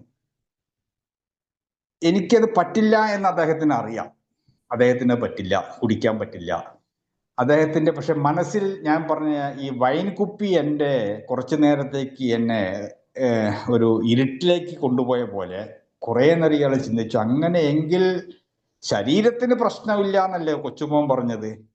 ശരീരത്തിന് രക്തത്തിന് നല്ലതാണെന്നല്ലേ പറഞ്ഞത്. അങ്ങനെയാണെങ്കിൽ അതിനെ മദ്യമായിട്ട് കരുതല്ലോ. സൂത്രശാലിയും ചിന്താകുഴപ്പവും ഉണ്ടാക്കുന്നവനും ശക്തനുമാണ് മദ്യം എന്ന് ബിഗ് ബുക്കിൽ എഴുതിയ 100 അംഗങ്ങളിൽ ഒരാളാണല്ലോ ആ വരികൾ എഴുതിയത്. ഈ മനുഷ്യൻ ചിലപ്പോ അങ്ങനെ ഒരു അനുഭവത്തിലൂടെ കടന്നു പോയിട്ടുണ്ടാവും. അതുകൊണ്ടാണ് ബിഗ് ബുക്കിലെ ഓരോ വരികളും ജീവൻ രക്ഷാ മന്ത്രങ്ങളായിട്ട് മദ്യാസക്തന് മുന്നിൽ പ്രത്യക്ഷപ്പെടുന്നത് ദൈവങ്ങളാണെന്നാണ് കുട്ടിക്കാലത്തൊക്കെ അമ്മ പഠിപ്പിച്ചത്. ആൽക്കഹോളിക്സ് അനോണിമസിൽ പറയുന്നു മനുഷ്യരിലൂടെ ദൈവം പ്രത്യക്ഷപ്പെടുന്നു. ആ വരികൾ ഞാൻ വായിക്കുമ്പോൾ ഈ മനുഷ്യനെയാണ് ഓർക്കുന്നത്. ആ മനുഷ്യനെ ഓർക്കുമ്പം ഈ പറയുന്ന പുസ്തകം അന്ന് എഴുതിയ കാലത്ത് ആ 100 അംഗങ്ങളിൽ ഒരുവൻ ചിലപ്പോ ഈ തീവ്രമായ ഘട്ടത്തിലൂടെ ഇത്രയും ചിന്താകുഴപ്പം ഉണ്ടാക്കുന്നു. കുടിച്ച് അടി തട്ടി പതറി വീണിട്ടും ഇപ്പോഴും തോന്നുന്നത് മദ്യമല്ലാത്ത രീതിയിൽ അത് രക്തത്തിൽ നല്ലതാണെങ്കിൽ ഉപയോഗിച്ചാൽ മതി. കഴിഞ്ഞ 25 വർഷം കൊണ്ട് കെട്ടിപ്പൊക്കിയ ബിസിനസ് സാമ്രാജ്യങ്ങളൊക്കെ മുന്നിൽ ഏറ്റവും ഉയർന്ന നിലയിൽ ഇരിക്കുന്ന ഒരു മനുഷ്യന് തോന്നിയത് അത് കുഴപ്പമുണ്ടാവില്ല. എന്നാ കൊച്ചുമോനെ എടുക്കടാ, ഒരു ഗ്ലാസ് എടുക്കലെങ്കിൽ അതിന്റെ പെഗോ എന്തോ കണക്കൊക്കെ പറഞ്ഞു അത് കഴിച്ചു. കുറച്ചും കൂടി കഴിച്ചു. പിറ്റേ ദിവസം ഇദ്ദേഹം രാവിലെ കഴിച്ചു. ഇദ്ദേഹം 25 വർഷത്തിന് ശേഷം ബാബു എന്ന അദ്ദേഹത്തിന്റെ ഡ്രൈവറുടെ അടുത്തേക്ക് പോയി. 4 വണ്ടി ഡ്രൈവർമാർക്ക് അറിയില്ല ഏത് റൂട്ടിലാണ് മുതലാളി പോകുന്നത്, ഏത് ഡ്രൈവറെ വിളിക്കുക, എപ്പോഴും അവർ റെഡി ആയിട്ടിരിക്കണം. ബാബുവേ വണ്ടി ഇടാടാ. 25 വർഷം മുന്നേ പറഞ്ഞ ശൈലിയാണ് ബാബു എന്ന ഡ്രൈവർ കേട്ടു എന്നാണ് പറഞ്ഞത്. ഇതൊന്നും കെട്ടുകഥകളല്ല, ചിത്രകഥകളുമല്ല. മദ്യാസക്തന്റെ ഒരു ഈ പറയുന്ന ഞാൻ 25 വർഷം കഴിഞ്ഞ് കുടിച്ചാൽ ഞാൻ അപ്പച്ചനെ പോലെ ആകുമെന്നും ആ മനുഷ്യനിലൂടെ അതാണ് ഇവിടെ കൈമാറുന്നത്. ആശയങ്ങളല്ല, അനുഭവങ്ങൾ. ആ മനുഷ്യൻ വിളിച്ചത് ബാബുവേ വണ്ടി ഇടടാ എന്ന് പറഞ്ഞപ്പോൾ അയാൾ തരുത്തുപോയി. 25 വർഷം മുന്നെയാണ് ഇദ്ദേഹം ആ ശൈലിയിൽ ആ ഭാഷ ഉപയോഗിച്ച് വിളിച്ചത്. 25 വർഷത്തിന് ശേഷത്തെ 2-ാം ദിവസത്തെ കുടിയാണ് ഇന്ന് അയാളെ അതേ പഴയ നിർത്തിയ ഭാഗത്തിൽ നിന്ന് കുടി തുടങ്ങുന്നു എന്ന് പറയുന്നതിന്റെ കാരണം അമിതമായിട്ട് മദ്യപിക്കലല്ല, ശരീരഭാഷ, സംസാര ഭാഷ, ശൈലി, നോട്ടം, ഭാവം, വികാരങ്ങൾ എല്ലാം നിർത്തിയ ഭാഗം അവിടുന്ന് വീണ്ടും ഉയർന്നു പോകുന്ന പ്രോഗ്രസീവ് ഡിസീസ്. 3-ാം ദിവസം അദ്ദേഹത്തിന്റെ സ്വന്തം ഹോട്ടൽ റൂമിൽ അദ്ദേഹം വാതിലടച്ച് കുപ്പികൾക്കിടയിൽ ബോധമില്ലാതെ കിടക്കുമ്പോൾ ഒരു അംഗം അവിടെ ചെന്നിട്ട് പറഞ്ഞൊന്ന് കാണണം. ഒരാളെയും കയറ്റി വിടരുതെന്ന് പറഞ്ഞിട്ടുണ്ട് മുതലാളി, ആർക്കും പ്രവേശനമില്ല, ഞാനൊരു അംഗമാണെന്ന് പറയൂ എന്ന് പറഞ്ഞു. ഈ മനുഷ്യൻ അംഗമാണെന്ന് പറഞ്ഞ ആ റൂമിലേക്ക് പ്രവേശനം നേടിയപ്പോ ഈ 70 വയസ്സുകാരൻ പൊട്ടിക്കരഞ്ഞു പറഞ്ഞു, എന്റെ ജീവിതം തകർന്നു, ജീവിതം 3 ദിവസം കൊണ്ട് ഇല്ലാതെ, ഇനി ഞാൻ എങ്ങോട്ട് പോകും. ഒരു ആഘോഷവേളയിലെ കൊച്ചുമകന്റെ അപ്പച്ച ഇത് നല്ലതാണ് ഈ സ്കോച്ച് എന്ന് പറഞ്ഞ് ആ ഒരു ഒറ്റ വരി ഈ മനുഷ്യനെ എത്തിച്ചത്. വീണ്ടും അദ്ദേഹം വന്നു. അപ്പൊ ഞാൻ പറഞ്ഞു വരുന്നത്, ഈ വൻമരങ്ങളെ കടപുഴക്കി വീഴ്ത്തിയിട്ടുണ്ട് ഈ വീണ്ടുമുള്ള കുടി, പിഴുതെറിഞ്ഞിട്ടുണ്ട്. ചിലവർ ഇന്ന് ഭൂമിയിൽ അവശേഷിക്കുന്നില്ല, തുടച്ചു നീക്കുന്ന രോഗമായി മാറി. എൻ്റെ കൂടെ കുടിച്ചവരും ഏകങ്ങൾ തന്നെ ജീവിക്കുന്നില്ല. അവരൊക്കെ പലതും മരിച്ചു പോയത്. തലേ ദിവസം വരെ കുടിച്ച ഒരു അംഗം ഇന്ന് പിറ്റേ ദിവസം അദ്ദേഹം ഓടയിലേക്ക് വീണ് കുപ്പി പുറത്തു കയറി മരിച്ചു വരാറിയുന്നു. അപ്പോ അദ്ദേഹത്തെക്കുറിച്ച് പറയാൻ, ഇന്ന് ആ അനുഭവത്തെക്കുറിച്ച് പറയാൻ, പുനർപതനത്തെക്കുറിച്ച് പറയാൻ, ഒരു മാമോദിസയിൽ കുടിച്ച് ഒരു ആഘോഷവേളയിൽ കുടിച്ച് ജീവിതം നഷ്ടപ്പെട്ടു പോയവനെ കുറിച്ച് പറയാൻ, ഒരുപാട് പുനർപതനങ്ങളിലൂടെ ഇങ്ങനെ കയറി ഇറങ്ങി വീണ് മരണത്തിന്റെ മുഖാമുഖം എന്നൊക്കെ പറഞ്ഞ അവസ്ഥയിലെത്തി കഴിഞ്ഞൊരു 3.5 വർഷമായി മദ്യപിക്കാതെ ഞാൻ അവശേഷിക്കുന്നുണ്ടെങ്കിൽ, ഇന്ന് ആ വിഷയത്തെക്കുറിച്ച് പറയാൻ രാമേട്ടനെ പ്രേരിപ്പിച്ച ഒരു ഘടകം ആൽക്കഹോളിക്സ് അനോണിമസിൽ ഉണ്ടെങ്കിൽ ആ അവസ്ഥയെ ഞാൻ വലിയ ശക്തി എന്ന് വിളിക്കുന്നു. അപ്പൊ ഈ നേരത്തെ പറഞ്ഞ മധ്യമകാലമൊക്കെ കഴിഞ്ഞ് ഈ ചിഹ്നം പിന്നീടാണ് ഈ ഇന്നത്തെ കാലഘട്ടം വ്യവസായവൽക്കരണത്തിന്റെയും വിപണനത്തിന്റെയും കാലഘട്ടമായപ്പോഴേക്ക് വൈകിട്ട് എന്താ പരിപാടി എന്ന മോഹൻലാലിന്റെ പരസ്യ ബോർഡിലായിട്ട് മദ്യം മാറി. എനിക്കിപ്പോഴും ഓർമ്മ, ഞാൻ കോളേജിൽ പഠിക്കുന്ന മറ്റേ കാലത്ത് ബസ്സിൽ പോകുമ്പോഴാണ് ഒരു കയറ്റം വളവുള്ള റോഡ് ഹൈവേയിൽ ഒരു ബോർഡ് കണ്ടത്, വൈകിട്ട് എന്താ പരിപാടി. മാക്ഡവലാണോ കിങ്ഫിഷർ ആണോ എന്നറിയില്ല. പക്ഷെ ആ വാചകം എൻ്റെ മനസ്സിൽ ഇപ്പോഴും പോയിട്ടില്ല. വൈകിട്ട് എന്താ പരിപാടി? പരിപാടി ഉണ്ടെങ്കിൽ വൈകിട്ടാണെങ്കിൽ മദ്യപിക്കണം. ഇത് സമൂഹത്തിന്റെ സ്റ്റാറ്റസ് ആയിട്ട് മാറി. അപ്പൊ വൈകിട്ട് ആഘോഷങ്ങളോ ക്രിസ്മസോ ഇല്ലെങ്കിലും, ചുവപ്പക്കങ്ങളില്ലാത്ത കലണ്ടർ ആണെങ്കിലും വർക്കിംഗ് ഡേ ആണെങ്കിലും വൈകിട്ടാണ് പരിപാടിയെങ്കിൽ അത് മദ്യമാണ് പരിപാടി എന്നത് ഈ പറയുന്ന കൗമാരക്കാരന്റെ മനസ്സിലും അവിടുന്ന് അങ്ങോട്ടുള്ള എല്ലാ പ്രായഭേദമന്യേ പരസ്യ ബോർഡുകളായിട്ട് ഇത് മാറിക്കഴിഞ്ഞു. ഇവിടെയാണ് ആൽക്കഹോളിക്സ് അനോണിമസ് പോലെയുള്ള കൂട്ടായ്മകൾ, ആൽക്കഹോളിക്സ് അനോണിമസ് പോലെയുള്ള ഒട്ടനവധി കൂട്ടായ്മകളുണ്ട്. സ്മാർട്ട് റിക്കവറി, മറ്റ് ആത്മീയ പ്രോഗ്രാമുകൾ, ചില ഇന്നൊക്കെ വളരെ ശക്തമായിട്ട് ഗവേഷണങ്ങളൊക്കെ നടത്തുന്ന ചില സ്പിരിച്വൽ ഫൗണ്ടേഷൻസിനൊക്കെ ഞാൻ നേരിട്ട് ബന്ധപ്പെട്ടിട്ടുണ്ട് അറിയാൻ വേണ്ടിയിട്ട്. ഡോക്ടേഴ്സ് സംവിധാനത്തിലും മെഡിക്കൽ സയൻസിന്റെ സഹായത്തിലും ആത്മീയത കൂട്ടിച്ചേർത്ത് ഗവേഷണം നടത്തി റിലാപ്സുകാരെയും അതുപോലെ മദ്യത്തിൽ നിന്ന് മാറി നിൽക്കാനുള്ള ആളുകളെ റീഹാബിലിറ്റേഷൻ ചെയ്തിട്ടൊക്കെ ചില സംഘടനകൾ കോയമ്പത്തൂരും അതുപോലെ കേരളത്തിലൊക്കെ പ്രവർത്തിക്കുന്നുണ്ട്. അത് ഉൾപ്പെടെ ആൽക്കഹോളിക്സ് അനോണിമസ് ഉൾപ്പെടെ. കാരണം എല്ലാത്തിൻ്റെയും നേതൃത്വം ഏറ്റെടുക്കുന്നില്ല. പോലുള്ള കൂട്ടായ്മകൾ ഇത്ര നേരവും ഞാൻ പറഞ്ഞ ചരിത്രത്തെ തകർക്കുന്നത്. ഞാൻ നേരത്തെ പറഞ്ഞു, ആദിമകാല സമൂഹങ്ങളും പുരാതന സംസ്കാരങ്ങളും മധ്യകാലങ്ങളും 25 വർഷക്കാരന്റെ റിലാപ്സുകളെ എല്ലാ അവസ്ഥകളെയും പുനർപതനത്തിന്റെ മുന്നിൽ വെച്ച് എല്ലാത്തിനെയും തകർക്കുന്നതാണ് പോലുള്ള കൂട്ടായ്മകളുടെ പ്രത്യേകത. കാരണം അവരിത് ഉറക്കെ വിളിച്ചു പറഞ്ഞു, ഇത് മനസ്സിന്റെ രോഗമാണ്, കലണ്ടറിന്റെ രോഗമല്ല, ക്രിസ്തുവിന്റെ രോഗമല്ല, ക്രിസ്തുമസിന്റെ രോഗമല്ല. കുടി മാത്രമല്ല ഞങ്ങളെ പ്രശ്നം, ഞങ്ങൾക്ക് ചിന്താരീതി ഞങ്ങൾക്ക് പ്രശ്നമുണ്ട്. ഞങ്ങൾ എത്രയോ മുന്നേ ചിന്തിക്കുന്നുണ്ട്, ക്രിസ്മസിന്റെ മുന്നേ ചിന്തിക്കാൻ തുടങ്ങിയിട്ടുണ്ട്. കഴിഞ്ഞ തവണ വേണ്ട, അത്ര വേണ്ട, ആ ടീമിന്റെ കൂടെ വേണ്ട, അന്ന് മാത്രം കുടിച്ചു നിർത്താം. ഇതിനെ ഇങ്ങനെ പോയ ഒരാള് ബിഗ് ബുക്കിൽ എഴുതി, ചിന്താക്കുഴപ്പം ഉണ്ടാക്കുന്നവനും ശക്തനും എന്നൊക്കെ എഴുതി. ആ മനുഷ്യൻ അത് എഴുതണമെങ്കിൽ അദ്ദേഹം ഈ പറയുന്ന എത്തിയതിനു ശേഷമോ എത്തുന്നതിന് മുന്നേ ഒക്കെ ഏതോ ഒരു കലണ്ടറിലെ ചുവപ്പക്കം അദ്ദേഹത്തെ വീഴ്ത്തി കളഞ്ഞിട്ടുണ്ട്. അങ്ങനെ മനസ്സിനെ കണ്ടീഷൻ എന്ന് ഉദ്ദേശിക്കുന്നത് ഒരു സ്ഥിതിയാക്കി മാറ്റുക. സ്ഥിതി ഇപ്പൊ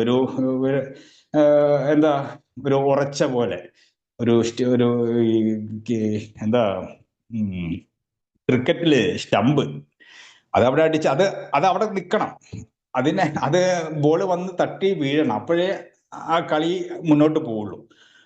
അതേപോലെ മനസ്സിന് ഇതേപോലെ ചില കണ്ടീഷൻസ്, വിവാഹം, ഉത്സവം, അടുത്ത വർഷം നടക്കാൻ പോകുന്ന വിവാഹം വരെ. പെങ്ങളെ മകൻ കല്യാണത്തിന് പെണ്ണ് കാണാൻ പോയിട്ടില്ല, പക്ഷെ അടുത്ത വർഷം അവന്റെ കല്യാണം നടത്തണം എന്ന് പറഞ്ഞിട്ടുണ്ട്. അങ്ങനെയാണെങ്കിൽ അത് ഏപ്രിലോ മെയ്യിലോ നടത്തണം എന്നാണ് പറഞ്ഞത്. അപ്പോഴേക്ക് ഞാൻ മെയ്യിലെ കല്യാണ ഹാള് വരെ എൻ്റെ മനസ്സിൽ കണ്ടു. അപ്പൊ ഇങ്ങനെയൊക്കെയുള്ള മനസ്സിനെ ബാധിച്ച രോഗവുമായി ജീവിക്കുന്ന മനുഷ്യരെ സംബന്ധിച്ച് ആൽക്കഹോളിക്സ് അനോണിമസ് സംസാരിക്കാൻ തുടങ്ങി. നേരത്തെ പറഞ്ഞതൊക്കെ പൊതുവായ കാര്യങ്ങൾ മാത്രം. ഈ മദ്യാസക്തനെ സംബന്ധിച്ച് ആഘോഷങ്ങളെ നോക്കിക്കാണുന്നത് സന്തോഷിക്കാനുള്ള ദിവസങ്ങളായിട്ടാണ്. കാരണം ആൽക്കഹോളിക്സ് അനോണിമസിന്റെ 4-ാം പടി പരിശീലിച്ച ഒരു മനുഷ്യനെ വ്യക്തമായിട്ട് മനസ്സിലാക്കാൻ പറ്റും, യഥാർത്ഥ സന്തോഷം മദ്യപാന ജീവിതത്തിന്റെ മുന്നേയെ ഞാൻ അനുഭവിച്ചിട്ടില്ല. ഞാൻ എന്തൊക്കെയോ കാട്ടിക്കൂട്ടലുകൾ തേടി നടക്കുകയായിരുന്നു പഠനകാലത്ത്. മറ്റുള്ളവൻ ക്യാമൽ ബോക്സ് വാങ്ങിയപ്പോൾ ഞാൻ നടരാജ് ബോക്സ് ആയിപ്പോയല്ലോ എന്ന എൻ്റെ സന്തോഷം പോയത്. എൻ്റെ അച്ഛൻ ഇതാണല്ലോ വാങ്ങിത്തന്നത്. അവന് പുതിയ യൂണിഫോം 2ാമതും വാങ്ങിയപ്പോൾ എൻ്റെ അച്ഛൻ പൈസ തരാത്തതിൻ്റെ സന്തോഷക്കേട്. സന്തോഷം എവിടേക്കോ ഈ പറയുന്നവന്റെ നിഷേധിക്കപ്പെട്ടതിൻ്റെ സന്തോഷത്തിന് വേണ്ടിയുള്ള പരക്കം പാച്ചിലിന്റെ ഭാഗമായിട്ട് കാലങ്ങളായി ഓടി നടന്നു. പിന്നെ കിട്ടിയതാണ് കുപ്പിയെ. കുപ്പി ശരീരത്തിനെയും കൂടി ബാധിച്ച അസുഖമായതുകൊണ്ട് ശരീരവും മനസ്സും മറ്റൊരു തലത്തിലേക്ക് ആ സമയത്ത് ഈ പറയുന്ന തലച്ചോറിനെ ബാധിച്ചതും ബുദ്ധിക്ക് പ്രശ്നങ്ങൾ ഉണ്ടാക്കുന്നതും വികാരങ്ങളെ സ്വാധീനിക്കുന്നതുമായ അസുഖമായതുകൊണ്ട്, അവസ്ഥയായതുകൊണ്ട് ഈ കൃത്രിമമായ സന്തോഷത്തിന്റെ ഉടമസ്ഥന്മാരാവാൻ ഓരോ മദ്യാസക്തരും ശ്രമിച്ചുകൊണ്ടിരുന്നു. ബാറുകളിൽ പണം വിതറി സ്നേഹം സമ്പാദിക്കാനും സന്തോഷം ഹോൾസെയിലായിട്ട് മൊത്തക്കച്ചവടം നടത്താനും പണം എറിഞ്ഞുകൊണ്ടേയിരുന്നു. സന്തോഷത്തിന്റെ ദിവസങ്ങൾ മറ്റുള്ളവരൊക്കെ ചെയ്യുന്നത് പോലെ. കാരണം മദ്യാസക്തർ ഡോക്ടേഴ്സ് ഒക്കെ പറയുന്നത് 10ൽ 2 3 ഇപ്പൊ 4 ബാക്കിയൊക്കെ ഈ പറയുന്ന നിയന്ത്രിച്ചു കുടിക്കുന്നവരാ. അവരൊക്കെയാണ് ഞാൻ കണ്ടത്, എന്റെ കുട്ടിക്കാലം മുതൽ കാണുന്നത്. കൂടുതൽ പേരും ഈ റോഡിൽ കിടക്കുന്നവനും വഴിയിൽ പ്രശ്നം ഉണ്ടാക്കുന്നവനും വീട്ടിൽ തല്ലുന്നവനും വളരെ കുറച്ച്. എൻ്റെ അച്ഛൻ, പിന്നെ എൻ്റെ കുടുംബത്തിൽ ഇപ്പൊ ഞാൻ 386 അംഗങ്ങളുള്ള ഒരു വാട്സപ്പ് ഗ്രൂപ്പ് ഉണ്ടാക്കിയിരുന്നു. എൻ്റെ ഈ 2 ഫാമിലി, എൻ്റെ അച്ഛൻ്റെ തറവാടും അമ്മയുടെ തറവാടും. അതില് ഞാൻ മാത്രമാണ് ചികിത്സയ്ക്ക് വേണ്ടി പോയൊരു ഏക അംഗം ഈ പറഞ്ഞ ഫാമിലിയിൽ. 386 ശാഖകളുള്ള ഈ പറയുന്ന ഈ 2 വൻ തറവാടുകളിലെ ഈ അംഗമായ ഞാൻ മാത്രമാണ് അംഗമായിട്ട് മാറിയിട്ടുള്ളൂ. അപ്പൊ അവരൊക്കെ ഞാൻ കാണുന്നത് 385 പേരും ഇത്തരം ദിവസങ്ങളൊക്കെ നോക്കി കാണുന്നത് പോലെ എനിക്ക് എന്തുകൊണ്ട് താരതമ്യ പഠനങ്ങൾ എന്നോ ഞാൻ നടത്താൻ തുടങ്ങിയിട്ടുണ്ട്. അപ്പൊ ആഘോഷവേളകളെയും ഈ പറയുന്ന ഉത്സവവേളകളെയും കുടുംബത്തിലെ പ്രധാന ചടങ്ങുകളൊക്കെ തന്നെ നോക്കിക്കണ്ടത് ഇങ്ങനെയായിരുന്നു, അവരെ പോലെ ആകാൻ. ഇതുകൊണ്ടാണ് തകർക്കുന്നത് ആ ചിന്തകളെ. വ്യത്യാസമുണ്ട്. നീ അവരല്ല, നീയാണ്, നീ രോഗിയാണ്, രോഗം എനിക്കാണ്, അവർക്കല്ല. അപ്പൊ ഇങ്ങനെ ഉള്ള കുടിക്കാനുള്ള അവസരങ്ങളായിട്ട് സന്തോഷങ്ങളെ ഉൽപ്പാദിപ്പിക്കാനോ നിർമ്മിക്കാനോ കൃത്രിമമായിട്ട് ഉണ്ടാക്കിയെടുക്കാനോ റെഡിമെയ്ഡ് പോലെയോ എന്തൊക്കെയോ ചെയ്യാവുന്ന ദിവസങ്ങളായിട്ടാണ്. അപ്പോ മദ്യാസക്തി കുപ്പിയോടല്ല ബന്ധപ്പെട്ട് ആദ്യം നിൽക്കുന്നത് ദിവസങ്ങളോടും സ്ഥലങ്ങളോടും സാഹചര്യങ്ങളോടും മറ്റ് വ്യക്തികളോടും. ഞാൻ കണ്ട എൻ്റെ കുടുംബത്തിലെ 385 പേരും ആരും അഡ്മിറ്റ് ചെയ്യാൻ പോയിട്ടില്ല. അവരിലെ പോലെ എനിക്കാവാനുള്ള ശ്രമങ്ങൾ. അപ്പൊ അതിനുള്ള മത്സരങ്ങൾ, മാനസിക മത്സരങ്ങൾ, വ്യായാമങ്ങൾ, മാനസിക വിയർക്കലുകൾ, ക്ഷീണിക്കലുകൾ, ഇതൊക്കെ എന്നെ വീണ്ടും നിരാശനാക്കിക്കൊണ്ടിരുന്നു. ഈ അപകടത്തെയാണ് ജാഗ്രത കുറവ് എന്ന് ആൽക്കഹോളിക്സ് അനോണിമസ് പറയുന്നത്. നിങ്ങൾ പ്രവർത്തിക്കേണ്ടതുണ്ട്, ചിലപ്പോൾ കൂടുതൽ പ്രവർത്തിക്കേണ്ടതുണ്ട്. ഇത് കുടിച്ചവനോടല്ല പറയുന്നത്, കുടിക്കാൻ പോകുന്ന ഈ പറയുന്ന ഞാൻ ഈ ഇങ്ങനെ ഈ ഒട്ടനവധി റിലാപ്സിനൊക്കെ ശേഷം വന്നപ്പോ എന്തോ ഒരു വെളിപാട് പോലൊരു ചിന്ത, ഞാൻ അല്ലെങ്കിൽ എത്തിപ്പെടില്ല, എന്തോ ഒരു വെളിപാട് പോലൊരു ചിന്ത വന്നു. ഞാൻ എന്തിനാണ് ഇനിയപ്പാ ആൽക്കഹോളിക്സ് അനോണിമസിൽ പോകുന്നത്? വർഷങ്ങളായിട്ടുള്ള നൂറ്റാണ്ട് എൻ്റെ മുന്നിലൂടെ കടന്നുപോയി. എവിടെയും എത്താതെ പോയൊരു ദരിദ്രൻ മാത്രമായിട്ട് ഇതാ അവശേഷിക്കുന്നു. ഇനി ഞാൻ എന്തിന് മീറ്റിങ്ങിന് പോകണം?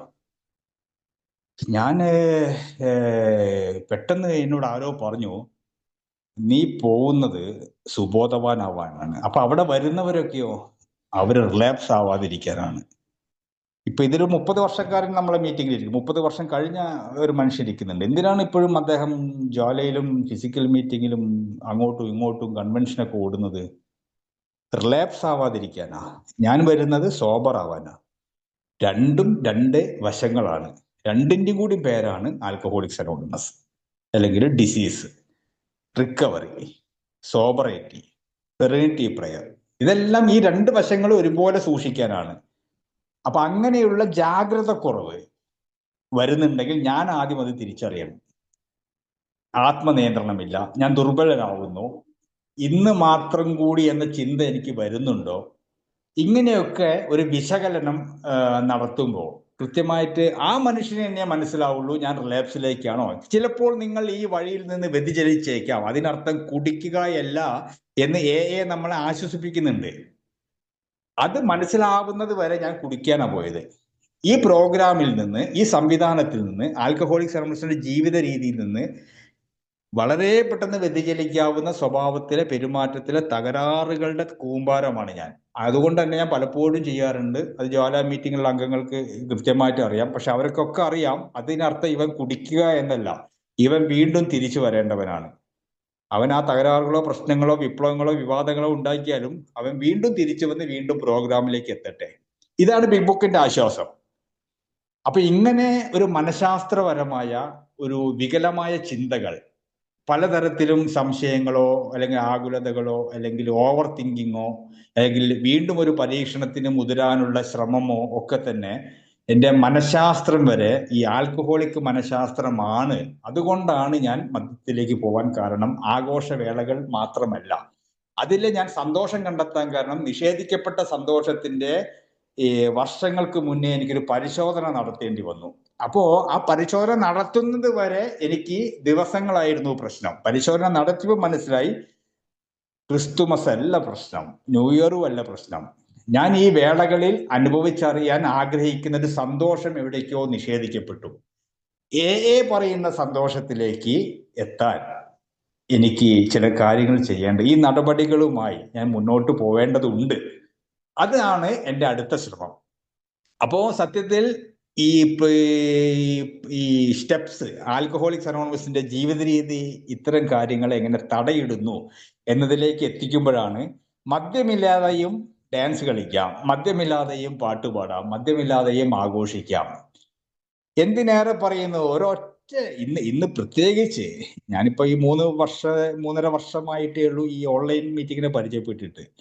അതിന് മുന്നേ ഉള്ള കാലഘട്ടത്തിലൊക്കെ ഈ ഫിസിക്കൽ മീറ്റിങ്ങിൽ വന്നു കയറി നിരങ്ങിപ്പോയി ഒരാളാണ്. അപ്പൊ അതുകൊണ്ടൊക്കെ തന്നെ എനിക്ക് ഇന്ന് ഇതിന്റെ ഒരു അത്ഭുതമായിട്ട് കാണുന്നത് ഒരൊറ്റ ഓൺലൈൻ മീറ്റിങ്ങോ ഒരൊറ്റ ഫിസിക്കൽ മീറ്റിങ്ങോ മതി ആ സമയത്ത് ഈ മനുഷ്യൻ അനുഭവിക്കുന്ന, കാരണം മനസ്സിനെ ബാധിച്ച അസുഖമാണ്, മനസ്സിന്റെ തലം ഈ പറയുന്ന അവസ്ഥയ്ക്ക് യോജിക്കാത്തത് കൊണ്ട് മറ്റൊരു തലത്തിലേക്ക് എത്താനാണ് കുടിക്കാനുള്ള പ്രേരണ ശാരീരികമായിട്ടും മാനസികമായിട്ടും മദ്യാസക്തിയിൽ എത്തുന്നത്. മദ്യക്കുപ്പി എടുക്കുന്നതിന് മുന്നേ ഒരു മീറ്റിംഗിൽ പ്രിയാമ്പിൾ വായിക്കാൻ ഞാൻ എൻ്റെ മൊബൈലോ അല്ലെങ്കിൽ എൻ്റെ പ്രിയാമ്പിൾ ലിസ്റ്റോ അല്ലെങ്കിൽ ഇന്നത്തെ ഡെയിലി റിഫ്ലക്ഷൻ വായിക്കാൻ പ്രതിദിന മനങ്ങൾ പുസ്തകമോ ഉയർത്തുകയാണെങ്കിൽ രണ്ടിനും എൻ്റെ കൈ ഉയർത്തണം.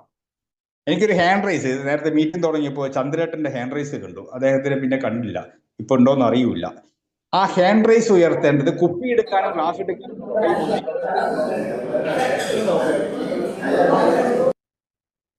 ഓക്കെ.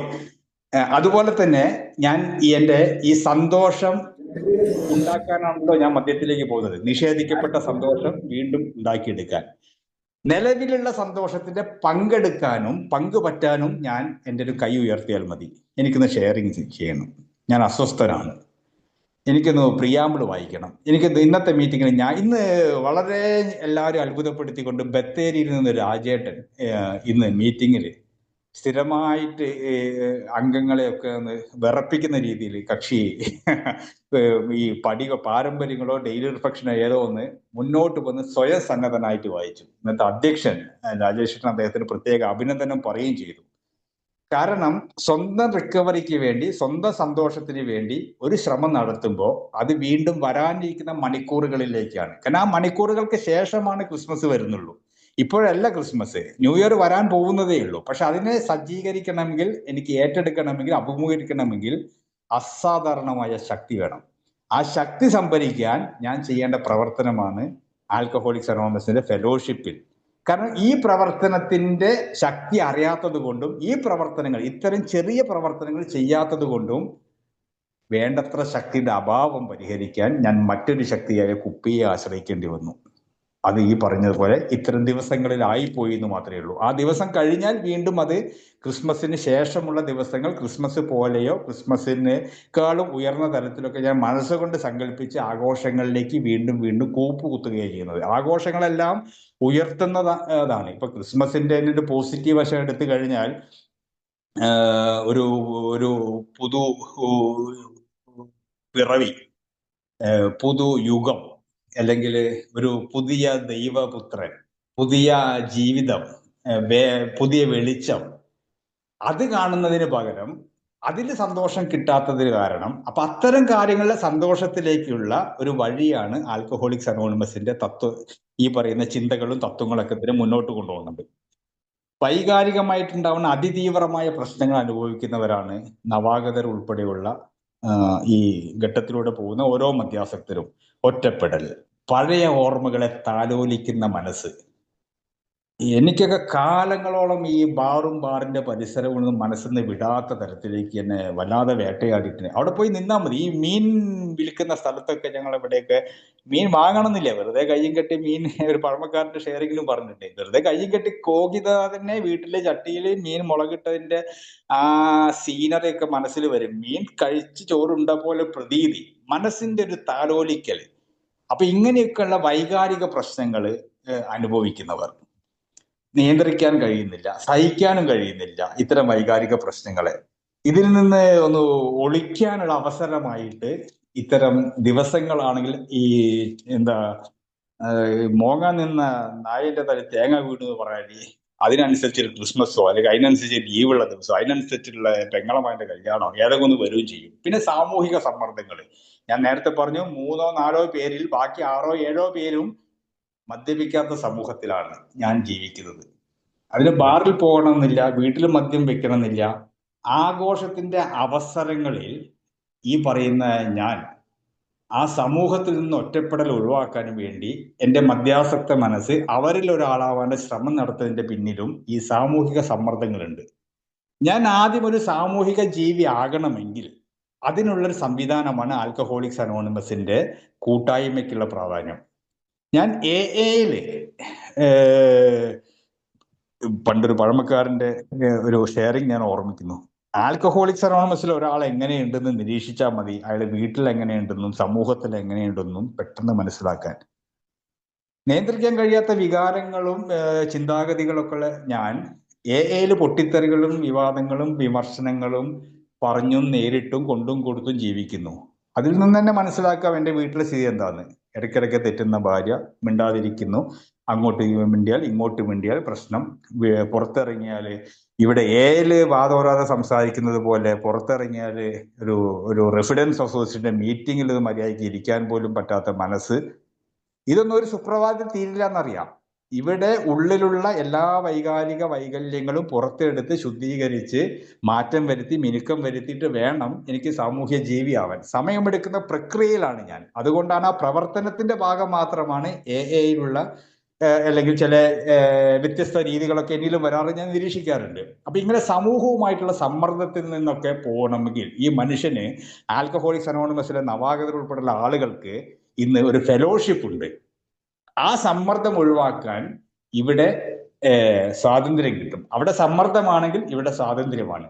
ഇപ്പൊ ഫെലോഷിപ്പിൽ നിന്നുള്ള അകൽച്ച, ഏറ്റവും കൂടുതൽ സപ്പോർട്ട് ചെയ്യുന്ന ഈ ഗ്രൂപ്പിൽ നിന്നിട്ടൊരു അകൽച്ച വന്നു കഴിഞ്ഞാൽ ഇത്തരം ദിവസങ്ങളിൽ പൊതുവെ ഒറ്റപ്പെടലിന്റെ അസുഖവും ഏകാന്തതയുടെ അസുഖവും വിരസതയുടെ വിഷാദ രോഗത്തിന്റെ ഒക്കെ അസുഖമായിട്ട് പ്രഖ്യാപിച്ച ആൽക്കഹോളിസം ഈ ഉള്ള അകൽച്ചയ്ക്ക് ഇടയിൽ കിടന്ന് പ്രവർത്തിക്കും. ആ അകൽച്ചയ്ക്ക് ഞാൻ കാരണം ആവരുത്, അതിലേക്ക് എത്തുമ്പോഴാണ് ഇത് സേവനത്തിലേക്ക് എത്തുന്നത്. എൻ്റെ ഒരു ഷെയറിങ്ങിൻ്റെ, ഞാനതിപ്പോൾ ഈ ദിവസങ്ങളിലോ കഴിഞ്ഞ ദിവസങ്ങളിലൊക്കെ എൻ്റെ കഴിഞ്ഞ ഒരു ദിവസം ഒരു സുഹൃത്ത് എന്നെ വിളിച്ചിട്ട് പറഞ്ഞു, ഒന്ന് സൂക്ഷിക്കണം നിന്റെ ഷെയറിങ്, കുറച്ച് കനത്ത ഭാഷയാവുന്നുണ്ട്. കാരണം അവിടെ ഇരിക്കുന്നവർ മറ്റെന്തോ വികാര പ്രശ്നങ്ങളായിട്ട് വന്നിരിക്കുന്നവരാവാം. നിന്റെ ആ വെട്ടൊന്നും മുറി രണ്ട് ശൈലിയൊന്നും, അത് സ്നേഹമുള്ള ഒരു സുഹൃത്താണ് അവൻ. എന്നെ വിളിച്ച് പറഞ്ഞു, അദ്ദേഹം എൻ്റെ അടുത്ത് പറഞ്ഞത് ഇങ്ങനെയാണ്, ഒന്ന് സൂക്ഷിക്കണം, കൈകാര്യം ചെയ്യണം. ഞാൻ ഇന്നലെ മുതൽ അതിൻ്റെ ഒരു വിലയിരുത്തലാണ്. അപ്പൊ ഇങ്ങനെയുള്ള അനുഭവങ്ങളിലൂടെ പോയ ആളുകൾ ചില നിർദ്ദേശങ്ങൾ തരും. ഞാൻ എതിർക്കാൻ നിന്നാൽ ഞാൻ രോഗത്തിലേക്ക് പോവാം, ഞാൻ അനുസരിക്കാൻ നിന്നാൽ എന്നെ വിലയിരുത്തലേക്ക് എത്തിക്കഴിഞ്ഞാൽ എനിക്ക് ശമനത്തിലേക്ക് എത്താം. അപ്പൊ ഇങ്ങനെയുള്ള ആ ഫെലോഷിപ്പിൽ നിന്നാണ് ഒരു മനുഷ്യൻ വിട്ടു നിൽക്കുന്നതെങ്കിൽ ഇത്തരം റിക്കവറിയുടെ ചാൻസുകൾ പിന്നെ കുറയുന്നു. ഇവൻ സമൂഹത്തിന്റെ ഭാഗമാവാൻ ശ്രമിക്കുന്നു, ജോലിയുടെ ഭാഗമാവാൻ ശ്രമിക്കുന്നു, ഭാര്യയുടെ ഭർത്താവാൻ ശ്രമിക്കുന്നു. ആദ്യം എയുടെ അംഗമാവാൻ ശ്രമിച്ച് പരാജയപ്പെട്ട എന്നെ എനിക്ക് ഇതിലൊന്നും ഫിറ്റാവാൻ പറ്റിയിട്ടില്ല. അപ്പൊ ഇങ്ങനെയൊക്കെയുള്ള കാര്യങ്ങൾക്ക് എന്താണ് ആൽക്കഹോളിക്സ് അനോണിമസിന്റെ അഭിപ്രായം? ഫെലോഷിപ്പ് ഒറ്റപ്പെടൽ ഒഴിവാക്കുന്നു. എന്തിനേറെ ഒരു ഹായ് വിളിയിൽ ഇന്ന് പ്രമോദിന്റെ 5ാമത്തെ ബർത്ത്ഡേ ആണെന്ന്. ആ സുഹൃത്തിനെ ഞാൻ ഇന്നുവരെ കണ്ടിട്ടില്ല. 3.5 വർഷം മുന്നേ ഞാൻ ഈ മീറ്റിംഗ് കയറിയപ്പോ ഒരു ഷെയറിങ് കേട്ടതാണ്. ഏറ്റവും കൂടുതൽ കാലം ഞാൻ കുടിക്കാതിരുന്ന ദിവസങ്ങൾ എന്ന് കണക്ക് കൂട്ടിയപ്പോൾ അത് എയിൽ വന്ന ദിവസങ്ങളാണെന്നും ഏറ്റവും കൂടുതൽ ഞാൻ കുടിച്ചത് വിട്ടപ്പോഴാണെന്നും ആ മനുഷ്യൻ എന്നെ കാണാതെ എനിക്ക് വേണ്ടി പറഞ്ഞതുപോലെ 3.5 വർഷം മുന്നേ പറഞ്ഞതാണ് എന്നെ വീണ്ടും എയിലേക്ക് ഇരിക്കാൻ പ്രേരിപ്പിച്ചത്. അദ്ദേഹത്തിനോടുള്ള നന്ദിയും കടപ്പാടും ഈ അവസരത്തിൽ ഒരിക്കൽ കൂടി ഞാൻ രാവിലെ അത് പങ്കുവെച്ചതാണ്. ഇത് തുടർച്ചയായ ഒരു പ്രോഗ്രാം ആയതുകൊണ്ട് തുടർച്ചയായ പങ്കുവെക്കലുകൾ, നന്ദി പ്രകടനങ്ങൾ, നന്ദി കൈമാറലുകളൊക്കെ തന്നെ പ്രമോദിന്റെ സുബോധാവസ്ഥയോടൊപ്പം തന്നെ എൻ്റെ സുബോധവും വളർത്തുന്നു എന്നൊരു തിരിച്ചറിവ് എനിക്കുണ്ട്.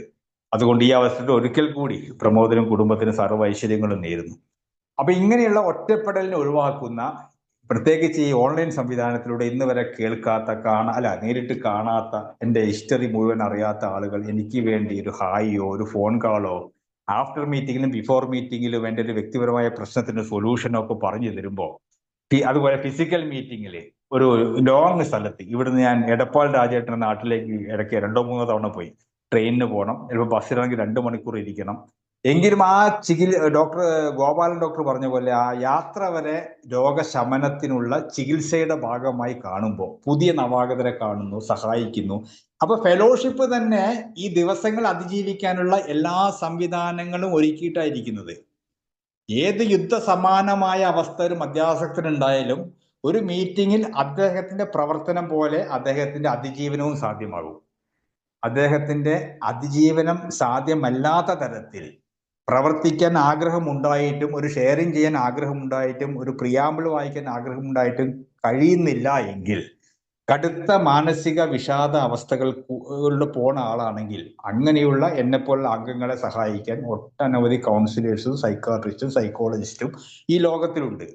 എന്തുകൊണ്ട് ഈ ദിവസത്തെ അതിജീവിക്കാൻ എന്നോട് തന്നെ എൻ്റെ നിരന്തരം ചികിത്സിച്ച ഡോക്ടർ പറഞ്ഞു, വിനയൻ, ഒരു കാര്യം മനസ്സിലാക്കൂ, ഒരു പെഗ് എടുക്കുന്നതിനും എത്രയോ നല്ലതാണോ ഒരു ടാബ്ലറ്റ് എടുക്കുന്നത്. ഒരൊറ്റ ടാബ്ലറ്റ് എടുക്കുന്നത് നിന്റെ ചിന്താ പ്രശ്നങ്ങളും നിന്റെ തലച്ചോറിന്റെ ക്രേവിങ്ങിനും നിർത്തുന്ന ഒരു ടാബ്ലറ്റ് എടുക്കുന്നത്, നീ ഒരു പെഗ് എടുക്കുന്നത് നമ്മളെ വ്യത്യാസത്തെക്കുറിച്ച് ഒരിക്കലെങ്കിലും ഒന്ന് ചിന്തിക്കുന്നു പറഞ്ഞിട്ടുണ്ട്. അപ്പൊ ഫെലോഷിപ്പിലൂടെ അങ്ങനെ ജീവിതത്തിലേക്ക് തിരിച്ചു വന്ന ആളുകളുടെ അനുഭവങ്ങൾ എന്നെയും മറ്റ് ചികിത്സകൾക്ക് പ്രേരിപ്പിച്ചു. ബിഗ് ബുക്ക് സഹായിക്കുന്നു ഇത്തരം ചുവപ്പക്ഷരങ്ങൾ അതിജീവിക്കാൻ. മധ്യാസക്ത മനസ്സിന്റെ കള്ളത്തരങ്ങൾ ഉള്ള ഒരു മനുഷ്യനാണ് ഞാൻ എന്നൊരു തിരിച്ചറിവ് ഈ പറയുന്ന ബിഗ് ബുക്കില് വായനയിൽ കണ്ടെത്തിയൊരു കാര്യമാണ്. മനസ്സിനെ കേന്ദ്രീകൃത പ്രശ്നങ്ങളാണ് എനിക്കുള്ളത്, സ്വയം കേന്ദ്രീകൃത മനുഷ്യൻ. അപ്പൊ ഇങ്ങനെയൊക്കെയുള്ള ചില കാര്യങ്ങൾ ചിന്തിക്കുമ്പോൾ, ഞാൻ കുടിക്കാൻ എനിക്ക് ക്രിസ്മസിനോ ന്യൂ ഇയറിനോ മറ്റു ആഘോഷവേളകളിലോ മാമോദിസയ്ക്കോ തോന്നുന്നുണ്ടെങ്കിൽ അത് മറ്റുള്ളവർക്ക് വേണ്ടിയിട്ടല്ല, മറ്റുള്ളവർക്ക് സന്തോഷം പങ്കിടാനല്ല, എൻ്റെ സ്വയം സന്തോഷം ക്രിയേറ്റ് ചെയ്യാൻ ഞാൻ കാണിക്കുന്ന ഒരു ഹിഡൻ അജണ്ടാസ് ആണ്. അല്ലെങ്കിൽ ഒരു ആർക്കും മനസ്സിലാവാത്ത തരത്തിൽ, അഥവാ മനസ്സിലായാൽ തന്നെ ന്യായീകരിക്കത്തക്ക കാരണങ്ങൾ പറയാനുള്ള അതീവ ബുദ്ധി വൈഭവമുള്ള ഒരു മനുഷ്യനാവാനുള്ള ശ്രമം കൂടി ഞാൻ ഇതിന്റെ പിന്നിൽ നടത്തുന്നുണ്ട്. അപ്പൊ എന്നിലേക്കുള്ള ഒരു തിരിച്ചുപോക്കും തിരിച്ചറിവും തിരിച്ചു പരിശോധിക്കലും ബിഗ് ബുക്കിലൂടെയുള്ള വായനകൾ സഹായിക്കുന്നു. ബിഗ് ബുക്ക് വിളിക്കുന്നുണ്ട് മെന്റൽ ഒബ്സഷൻ, ഈ മാനസികമായ വിധേയത്വം പിടിച്ച വിനയ, നീ ഒന്ന് ചിന്തിക്കുന്നു പറയുന്നുണ്ട്. നിന്റെ ഈ ക്രിസ്മസോ അല്ലെങ്കിൽ ന്യൂ ഇയറോ മറ്റു ആഘോഷങ്ങളോ ആണെങ്കിൽ നിന്റെ മനസ്സാദ്യം വിധേയപ്പെട്ട് കഴിഞ്ഞു. കുപ്പിയല്ല നീ എടുത്തത്, മനസ്സുകൊണ്ട് ഇതാ നീ വിധേയപ്പെട്ടിരിക്കുന്നു. പിന്നീട് അതിന്റെ പൂർത്തീകരണത്തിലേക്ക് എത്തിക്കാൻ കുപ്പിക്ക് പിന്നാലെ ഓടുന്നു. ആ മെന്റൽ ഒബ്സഷൻ എത്ര കാലം നീ ഇതുമായിട്ട് ജീവിക്കും? മെന്റൽ ഒബ്സഷൻ ആയിട്ട് എത്ര കാലം ജീവിക്കും? ക്രിസ്മസ് അടുത്ത വർഷം വരില്ലേ? ആ വർഷം വരെ നീ ജീവിക്കും ഇങ്ങനെ പോയാൽ എന്തെങ്കിലും ഉറപ്പുണ്ടോ? അപ്പൊ എൻ്റെ സ്വയം കേന്ദ്രീകൃത മനസ്സിനെ കുറിച്ച് എനിക്ക് തന്നെ ഒരു സ്വയം നിരീക്ഷണം നടത്താൻ ബിഗ് ബുക്ക് പ്രേരിപ്പിക്കുന്നു. ബിഗ് ബുക്കിൽ വായിക്കേണ്ട ചില ഭാഗങ്ങളുണ്ട്. ഈ അധ്യായം 3 മദ്യാസക്തിയെ കുറിച്ച് കൂടുതൽ കാര്യങ്ങൾ, റിലാപ്സുകാരുടെ അനുഭവമാണ് അതിലുള്ളത്. അത് വരികൾക്കിടയിൽ അത് മനസ്സിലാകും. കൂടി നിർത്തിയ മനുഷ്യൻ തുടങ്ങിയത്, ചികിത്സയ്ക്ക് വന്നവൻ വീണ്ടും കുടിച്ചത്. അങ്ങനെ ശരിക്കും പറഞ്ഞാൽ ആ പേര് ജിം എന്നൊരു പേര് കേൾക്കുമ്പോൾ അവിടെ പകരം ഞാൻ വിനയൻ എന്നുകൊണ്ട് വായിക്കും. ബില്ലിന്റെ കഥ വായിച്ചപ്പോഴൊക്കെ ബില്ലിന്റെ ഇത് വന്നിടത്തൊക്കെ തന്നെ ഞാൻ എൻ്റെ പേര് വെച്ചു. സത്യത്തിൽ അത് കാര്യം പെട്ടെന്ന് പിടികിട്ടി. എൻ്റെ അവസ്ഥയാണ് ഈ മനുഷ്യന്റെ ജീവിതം പറയുന്നത് എന്നുള്ളത്. 3-ാമത്തെ അധ്യായം വായിച്ചാൽ മാത്രം മതി ഈ ഒരു ദിവസത്തെ കൂടി 3 ദിവസം ആവുന്നതിന്റെ മുന്നേ വരാൻ പോകുന്ന കുടിയിൽ നിന്ന് മാറി നിൽക്കാൻ. ചില സമയങ്ങളിൽ മദ്യാസക്തിന് കുടിക്കുക എന്നത് പ്രതിരോധിക്കാൻ കഴിയില്ല. ആ സത്യം തിരിച്ചറിയുക. ചില പ്രശ്നങ്ങൾക്ക് പരിഹാരമില്ല എന്ന് തിരിച്ചറിയുന്നത് ഒരു പരിഹാരമാണ് എന്ന് ഞാൻ മനസ്സിലാക്കുന്നു. മദ്യപിക്കാനുള്ള ശക്തമായ ക്രേവിങ് വന്നു കഴിഞ്ഞാൽ എനിക്ക് ഇപ്പോഴും യോജിക്കാൻ പറ്റാത്ത കാര്യമാണ് ഈ ടോക്കണിന്റെ പുറകിലെഴുതി നിങ്ങളെ കുടിക്ക് മുന്നേ സ്പോൺസറെ വിളിക്കുക. നടക്കാത്ത കാര്യമാണ് എന്നെ സംബന്ധിച്ച്. ഒരു അംഗത്തിനെ വിളിക്കാൻ തന്നെ ഞാൻ പണ്ട് ഈ കോയിൻ ബോക്സ് ഉള്ള കാലത്ത് ₹1 കോയിൻ ഇട്ട് നമ്പറൊക്കെ അടിച്ച് അപ്പൊ റിങ് ചെയ്യുന്നതിന്റെ തൊട്ട് മുന്നേ ഞാനത് കട്ട് ചെയ്താൽ ഉള്ളിലൂടെ ആ ബോക്സിലേക്ക് വരുന്ന ₹1 കീശയിട്ട് ബാറിന്റെ വാതിൽ നിന്നാണ് വിളിക്കുന്നത്. അതേ ബാറിലേക്ക് കയറി ഒന്നിനും പ്രതിരോധിക്കാനാവില്ല. ഈ ഒരു സത്യം എനിക്ക് ബാധകമാണ്. ആ പ്രശ്നത്തിന് എനിക്ക് പരിഹാരമില്ല. ആ പരിഹാരമില്ലാത്ത പ്രശ്നത്തിന്റെ മുന്നിൽ ഞാൻ യുദ്ധം ചെയ്യേണ്ടതില്ല. ഞാൻ അതിൽ നിന്ന് മാറി നിന്നാൽ ആ പ്രശ്നവുമായി ഏറ്റുമുട്ടണ്ട. അപ്പൊ അങ്ങനെയുള്ള ചില തന്ത്രങ്ങൾ ആൽക്കഹോളിക്സ് അനോണിമസിന്റെ ബിഗ് ബുക്ക് നമുക്ക് വരും. കാരണം തന്ത്രശാലിയാണ് ഈ മദ്യാസക്തനും മദ്യവും. അതുകൊണ്ട് തന്ത്രപരമായ നീക്കങ്ങൾ ഒരു യുദ്ധമുറ പോലെ ബിഗ് ബുക്കിൽ പലയിടത്തും വിവരിക്കുന്നുണ്ട്. പേജ് 24 പറയുന്നുണ്ട് ശാരീരിക അലർജിയെ കുറിച്ചിട്ടും മാനസിക വിധേയത്വത്തെ കുറിച്ചിട്ടും. എന്നെ കുറിച്ചാണ് പറയുന്നത്. ഏതോ ഒരുത്തന്റെ ശാരീരിക അലർജിയെ കുറിച്ചല്ല ബിഗ് ബുക്ക് പറയുന്നത്. ഇതാണ് ബിഗ് ബുക്കും മറ്റുള്ള പുസ്തകങ്ങളും തമ്മിലുള്ള വ്യത്യാസം. ബിഗ് ബുക്കിന്റെ എഴുത്തുകാരും മറ്റു പുസ്തകങ്ങളുടെ എഴുത്തുകാരും തമ്മിലുള്ള വ്യത്യാസം. 84-85 പേജ് വീണ്ടും പറയുന്നു, മദ്യാസക്തിയിൽ നിന്ന് നമ്മൾ പൂർണ്ണ സ്വയം പ്രാപിക്കുന്നില്ല. എന്തുകൊണ്ട് എനിക്ക് കുറ്റബോധം വേണം? എനിക്ക് കുടിക്കാൻ തോന്നി എന്നത് ഞാനൊരു പാപമായിട്ട് കരുതണോ? ബിഗ് ബുക്ക് ഉറക്കെ വിളിച്ചു പറയുന്നു, മദ്യാസത്തിൽ നിന്ന് ഞാൻ എന്ന വ്യക്തി പൂർണ്ണ സുഖം പ്രാപിക്കുന്നില്ല. ആ സത്യം എന്നെ സുഖം പ്രാപിക്കുന്നു. നിങ്ങൾക്ക് ടെക്നിക്ക് മനസ്സിലായോ? ആ സത്യമാണ് പിന്നെ സുഖം പ്രാപിക്കുന്നത്. മദ്യാസക്ത രോഗത്തിൽ നിന്ന് ഞാൻ സുഖം പ്രാപിക്കുന്നില്ല എന്നുള്ള പച്ചയായ സത്യം അറിഞ്ഞതോടുകൂടി ഞാൻ സുഖം പ്രാപിക്കുന്നു. കാരണം എനിക്ക് കുടിക്കാൻ പറ്റില്ല, ഞാൻ സുഖം പ്രാപിക്കാത്ത വ്യക്തിയാണ്. 12 പടികൾ സഹായിക്കുന്നു. സ്പിരിച്വൽ കണ്ടീഷൻ താഴ്ന്നു പോയിട്ടുണ്ടോ? ദൈവവുമായുള്ള ഏകവുമായിട്ടുള്ള അംഗങ്ങളുമായുള്ള ആരോഗ്യകരമായ ബന്ധത്തിൽ വിള്ളലുകൾ വന്നിട്ടുണ്ടോ? എല്ലാ ദിവസവും ചന്ദനക്കുറി തൊടുന്ന ഞാൻ ഇന്ന് ചന്ദനക്കുറി തൊടാത്തതല്ല ആത്മീയ അധപതനം. ഞാൻ ജീവിക്കുന്ന മനുഷ്യരോട്, എനിക്ക് വേണ്ടി പ്രവർത്തിക്കുന്നവരോട് ആരോഗ്യപരമായ സമീപനത്തിലെ വ്യത്യാസം. ഞാൻ തൊട്ടടുത്ത ദിവസം 24 മണിക്കൂറിൽ മാപ്പ് പറഞ്ഞു. ഞാൻ ഇപ്പൊ ഏറെക്കുറെ പരിശീലിക്കുന്ന കാര്യമാണ്. ഞാൻ മാപ്പ് പറഞ്ഞിരിക്കും. പറഞ്ഞിട്ടില്ലെങ്കിൽ എന്റെ സ്പിരിച്വൽ കണ്ടീഷനാണ് താഴുന്നത്, മറ്റുള്ളവരുടെ അല്ല. നന്ദി കുറയുന്നുണ്ടോ? ഭയം, താരതമ്യം, മറ്റുള്ള കുടുംബാംഗങ്ങളായിട്ട് സഹപ്രായക്കാരായിട്ടുള്ള അംഗങ്ങൾ, എന്റെ കൂടെ പഠിച്ചവർ ഇന്ന് ആഘോഷിക്കുമ്പോൾ ഞാൻ ഒറ്റപ്പെട്ടു പോകുമോ? ഇങ്ങനെയൊക്കെയുള്ള താരതമ്യ പഠനങ്ങൾ ഇതൊക്കെ ഞാൻ ചെയ്യുന്നുണ്ടെങ്കിൽ 12 പടികളിൽ ഏത് പടിയാണ് പരിഹാരം നൽകുന്നത്? അത് പരിഹാരം ക്യാപ്സ്യൂൾ രൂപത്തിൽ തരാൻ ആഗ്രഹിക്കുന്നില്ല. ചിലപ്പോൾ 11:30 വരെയോ 12 വരെയൊക്കെ ഇരുന്ന് പേജ് തപ്പിപ്പിടിച്ച് വായിക്കേണ്ടി വരും. അങ്ങനെയൊക്കെ ചെയ്യുമ്പോൾ മനസ്സ് ഓട്ടോമാറ്റിക്കായിട്ട് ക്രിസ്മസ് എന്ന അക്ഷരത്തിൽ നിന്ന് ബിഗ് ബുക്ക് എന്ന വരികളിലേക്കോ 12 പടികൾ എന്ന ഹെഡിങ്ങിലേക്കോ ഫോക്കസ് ചെയ്യും. ഞാനൊരു സംഭവം എന്നൊരു ഞാൻ ഓക്കെ ആണ് എന്നൊരു തോന്നൽ ഇത്തരം വൈകാരിക പ്രശ്നങ്ങൾ വരുമ്പോൾ നല്ലതാണ്. ഞാൻ ഓക്കെ അല്ല എന്ന സത്യം ഈ അസുഖം എന്നോട് വിളിച്ചു പറയും, നമ്മളോട് വിളിച്ചു പറയും. അപ്പൊ പടികളിലെ പരിഹാരങ്ങളുണ്ട്. ശക്തിഹീനത പറയുന്നു, അത് ചേർത്ത് വായിക്കാൻ പറ്റും. ക്രിസ്മസിന് മുന്നിൽ ഞാൻ ശക്തിഹീനനാണ് എന്ന് സമ്മതിക്കുന്നു. എൻ്റെ ഒരു കളി ഇനി നടക്കൂല. ക്രിസ്മസ് എന്ന ഒറ്റ ദിവസം എൻ്റെ ജീവിതം ഇനിയും അനിയന്ത്രിതമാക്കും. മദ്യം എന്ന പദമൊന്നും മാറ്റേണ്ട കാര്യം മാത്രമാണ് അവിടെ പറയുന്നത്. ആഘോഷ ദിവസം ഞാൻ എൻ്റെ ഇച്ഛയും ജീവിതവും ആഗ്രഹങ്ങളും ഞാൻ മനസ്സിലാക്കുന്ന ദൈവത്തിന് സമർപ്പിക്കുന്നു, വിട്ടുകൊടുക്കുന്നു എന്ന് പറയുന്നതിന് പകരം ന്യൂ ഇയർ എന്നൊരു ദിവസം, ആ ജനുവരി 1 ഞാൻ എൻ്റെ ഹയർ പവറിന് ഇതാ വിട്ടു നൽകുന്നു. 10-ാം പടി വിലയിരുത്തൽ വീണ്ടും സഹായിക്കുന്നു. ഞാൻ വ്യത്യസ്തനാണോ ഈ വിലയിരുത്തൽ പട്ടികയിൽ? ഞാൻ ആഘോഷങ്ങളെ ഭയക്കുന്നുണ്ടോ? ഭയരഹിതമായി വിലയിരുത്താനാണ് പറഞ്ഞത്. ഭയക്കുന്നുണ്ടെങ്കിൽ ഞാനൊരു സഹായം തേടണം. ഒന്നുകിൽ സ്പോൺസറുടെ സഹായം തേടണം, അംഗത്തിന്റെ സഹായം തേടണം. എനിക്ക് ആ ഭയത്തിനുള്ള കാരണം വെറും ഒരു വൈകാരിക പ്രകടനമല്ല, ഏതോ ഒരു അലമ്പാക്കിയ ഒരു ന്യൂ ഇയർ എൻ്റെ ജീവിതത്തിലുണ്ട്. ആ ന്യൂ ഇയറിന് എനിക്ക് തല്ല് ഞാൻ ചോദിച്ചു വാങ്ങിയിട്ടുണ്ട്. ആ ഭയം എപ്പോഴും വിട്ടുമാറിയിട്ടില്ല. അല്ലെങ്കിൽ കുട്ടിക്ക് ഒരു ഉടുപ്പ് വാങ്ങിക്കൊടുക്കുക എന്ന് പറഞ്ഞ ഒരു ക്രിസ്മസ് ഡേ എന്നിലൂടെ കടന്നുപോയി. കൊടുക്കാൻ പറ്റാത്തതിന്റെ പേരിൽ കുറ്റബോധം എന്നെ പ്രശ്നമുണ്ടാകും. അതിനെ ദേഷ്യം പിടിച്ചൊരു ഭാര്യയുണ്ട്. അപ്പൊ ആങ്കർ കംസ് ഫ്രം ഫിയർ. ആ ഭാര്യയോട് ഞാൻ ദേഷ്യപ്പെട്ടത് എന്നിലെ ഭയം കാരണമായിരുന്നു. ആ ഭയത്തെ ഞാൻ പരിശോധിച്ചു. ആ കുട്ടിയോട് ഞാൻ ഇത്ര ദിവസം കുടിക്കാതിരുന്നതിന് മാപ്പ് പറഞ്ഞു, മോളെ എനിക്ക് പറ്റാത്തതുകൊണ്ടാണ്, പറഞ്ഞില്ല. പിന്നെ ഞാൻ ഈ ക്രിസ്മസിനെ പേടിക്കും. പറയേണ്ട സമയത്ത് ഞാൻ പറഞ്ഞിട്ടില്ലല്ലോ.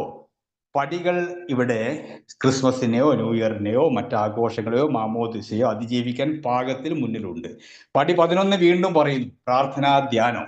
ഇത് തുടർച്ചയായിട്ടുള്ള പരിപാടിയിലേക്ക് എത്തുമ്പോൾ, ദൈവമേ, ക്രിസ്മസിന് ശേഷം ഞാൻ പറയുന്നു, നന്ദി, എൻ്റെ പ്രാർത്ഥന കേട്ടു, എൻ്റെ ധ്യാനത്തിൽ നീ ഉത്തരം നൽകി, എനിക്ക് വേണ്ടത്ര ശക്തി നൽകി, ആർജവം നൽകി, തൻ്റെ ഇടം നൽകി, എനിക്ക് മദ്യമില്ലാതെ ജീവിക്കാൻ പറ്റുമെന്ന് വീണ്ടും തെളിവ് സഹിതം എൻ്റെ മുന്നിലിതാ ദൈവമേ നിന്നോട് ഈ പ്രാർത്ഥനയിൽ ഞാൻ വീണ്ടും വീണ്ടും പറയുന്നു. കഴിഞ്ഞില്ല പരിപാടി. അടുത്ത മീറ്റിങ്ങിൽ എത്തിയിട്ട് നവാഗതരോട് ഇതാ ഉറക്കെ വിളിച്ചു പറയുന്നു, ഞാനിതാ രക്ഷപ്പെട്ടിരിക്കുന്നു, ഞാനിതാ നിങ്ങളോടൊപ്പം ഉണ്ട് ഇന്ന് ജീവനോടെ. നിങ്ങൾക്കും ചാൻസ് ഉണ്ട്, ഒരു അവസരമുണ്ട്. അഥവാ ആരെങ്കിലും ഒരാൾ ഞാൻ ചിലപ്പോൾ എന്റെ വ്യക്തിപരമായ ഷെയറിങ്ങിനാണ് ഉച്ചയ്ക്ക് ജാലയിൽ കയറിയത്. എനിക്ക് തികച്ചും വ്യക്തിപരമായ ഒരു പ്രതിസന്ധിയിൽ ഈ ഇന്നലത്തെ ആ ബിയർ കുപ്പിയുടെ പ്രശ്നം, അതേ ഓഫീസിൽ നിന്ന് വർക്ക് ചെയ്യേണ്ട സമയവും ഒരു മനുഷ്യൻ ജോലി ചെയ്യാൻ പറ്റാത്ത ഒരു കഷ്ടപ്പാട് രണ്ടറ്റം കൂട്ടിമുട്ടിക്കാൻ ആ മണലാരണ്യത്തിൽ നിന്ന് വിളിച്ചു പറഞ്ഞ് കേട്ടപ്പോ എന്റെ പ്രശ്നങ്ങളൊക്കെ കൊണ്ട് മാറ്റിവെച്ച് ഞാൻ അദ്ദേഹത്തിന്റെ ോടൊപ്പം നിന്നിട്ട് എന്റെ ജോലി സംബന്ധമായ കാര്യങ്ങളിലൂടെ കടന്നുപോയ അനുഭവങ്ങൾ ഷെയർ ചെയ്തപ്പോ ഞാൻ ന്യൂ കമർ അല്ലെങ്കിൽ ഈ ഒരു സഹായം ഈ സേവനം എന്ന് പറഞ്ഞാൽ ഈ പറഞ്ഞ സ്റ്റിക്കർ ഒട്ടിക്കലും അതുപോലെ ചെയർമാൻ ആവലും പിന്നെ മത്സരത്തിൽ നിൽക്കലും ആണ് മാത്രം. അത് വേണം, തീർച്ചയായിട്ടും വേണം, അതില്ലെങ്കിൽ ഇതില്ല. പക്ഷേ എനിക്കൊരു മറ്റവന്റെ വിഷമം കേൾക്കുമ്പോൾ എന്റെ വിഷമം മാറ്റിവെച്ച് അവന്റെ അനുഭവത്തും എന്റെ അനുഭവത്തിലൂടെയും ഒന്ന് സമരസപ്പെടുത്തി ഒരു ഷെയറിങ് നടത്തൽ വരെ ആ മനുഷ്യൻ എന്റെ നമ്പർ ചോദിച്ചു. എന്റെ നമ്പർ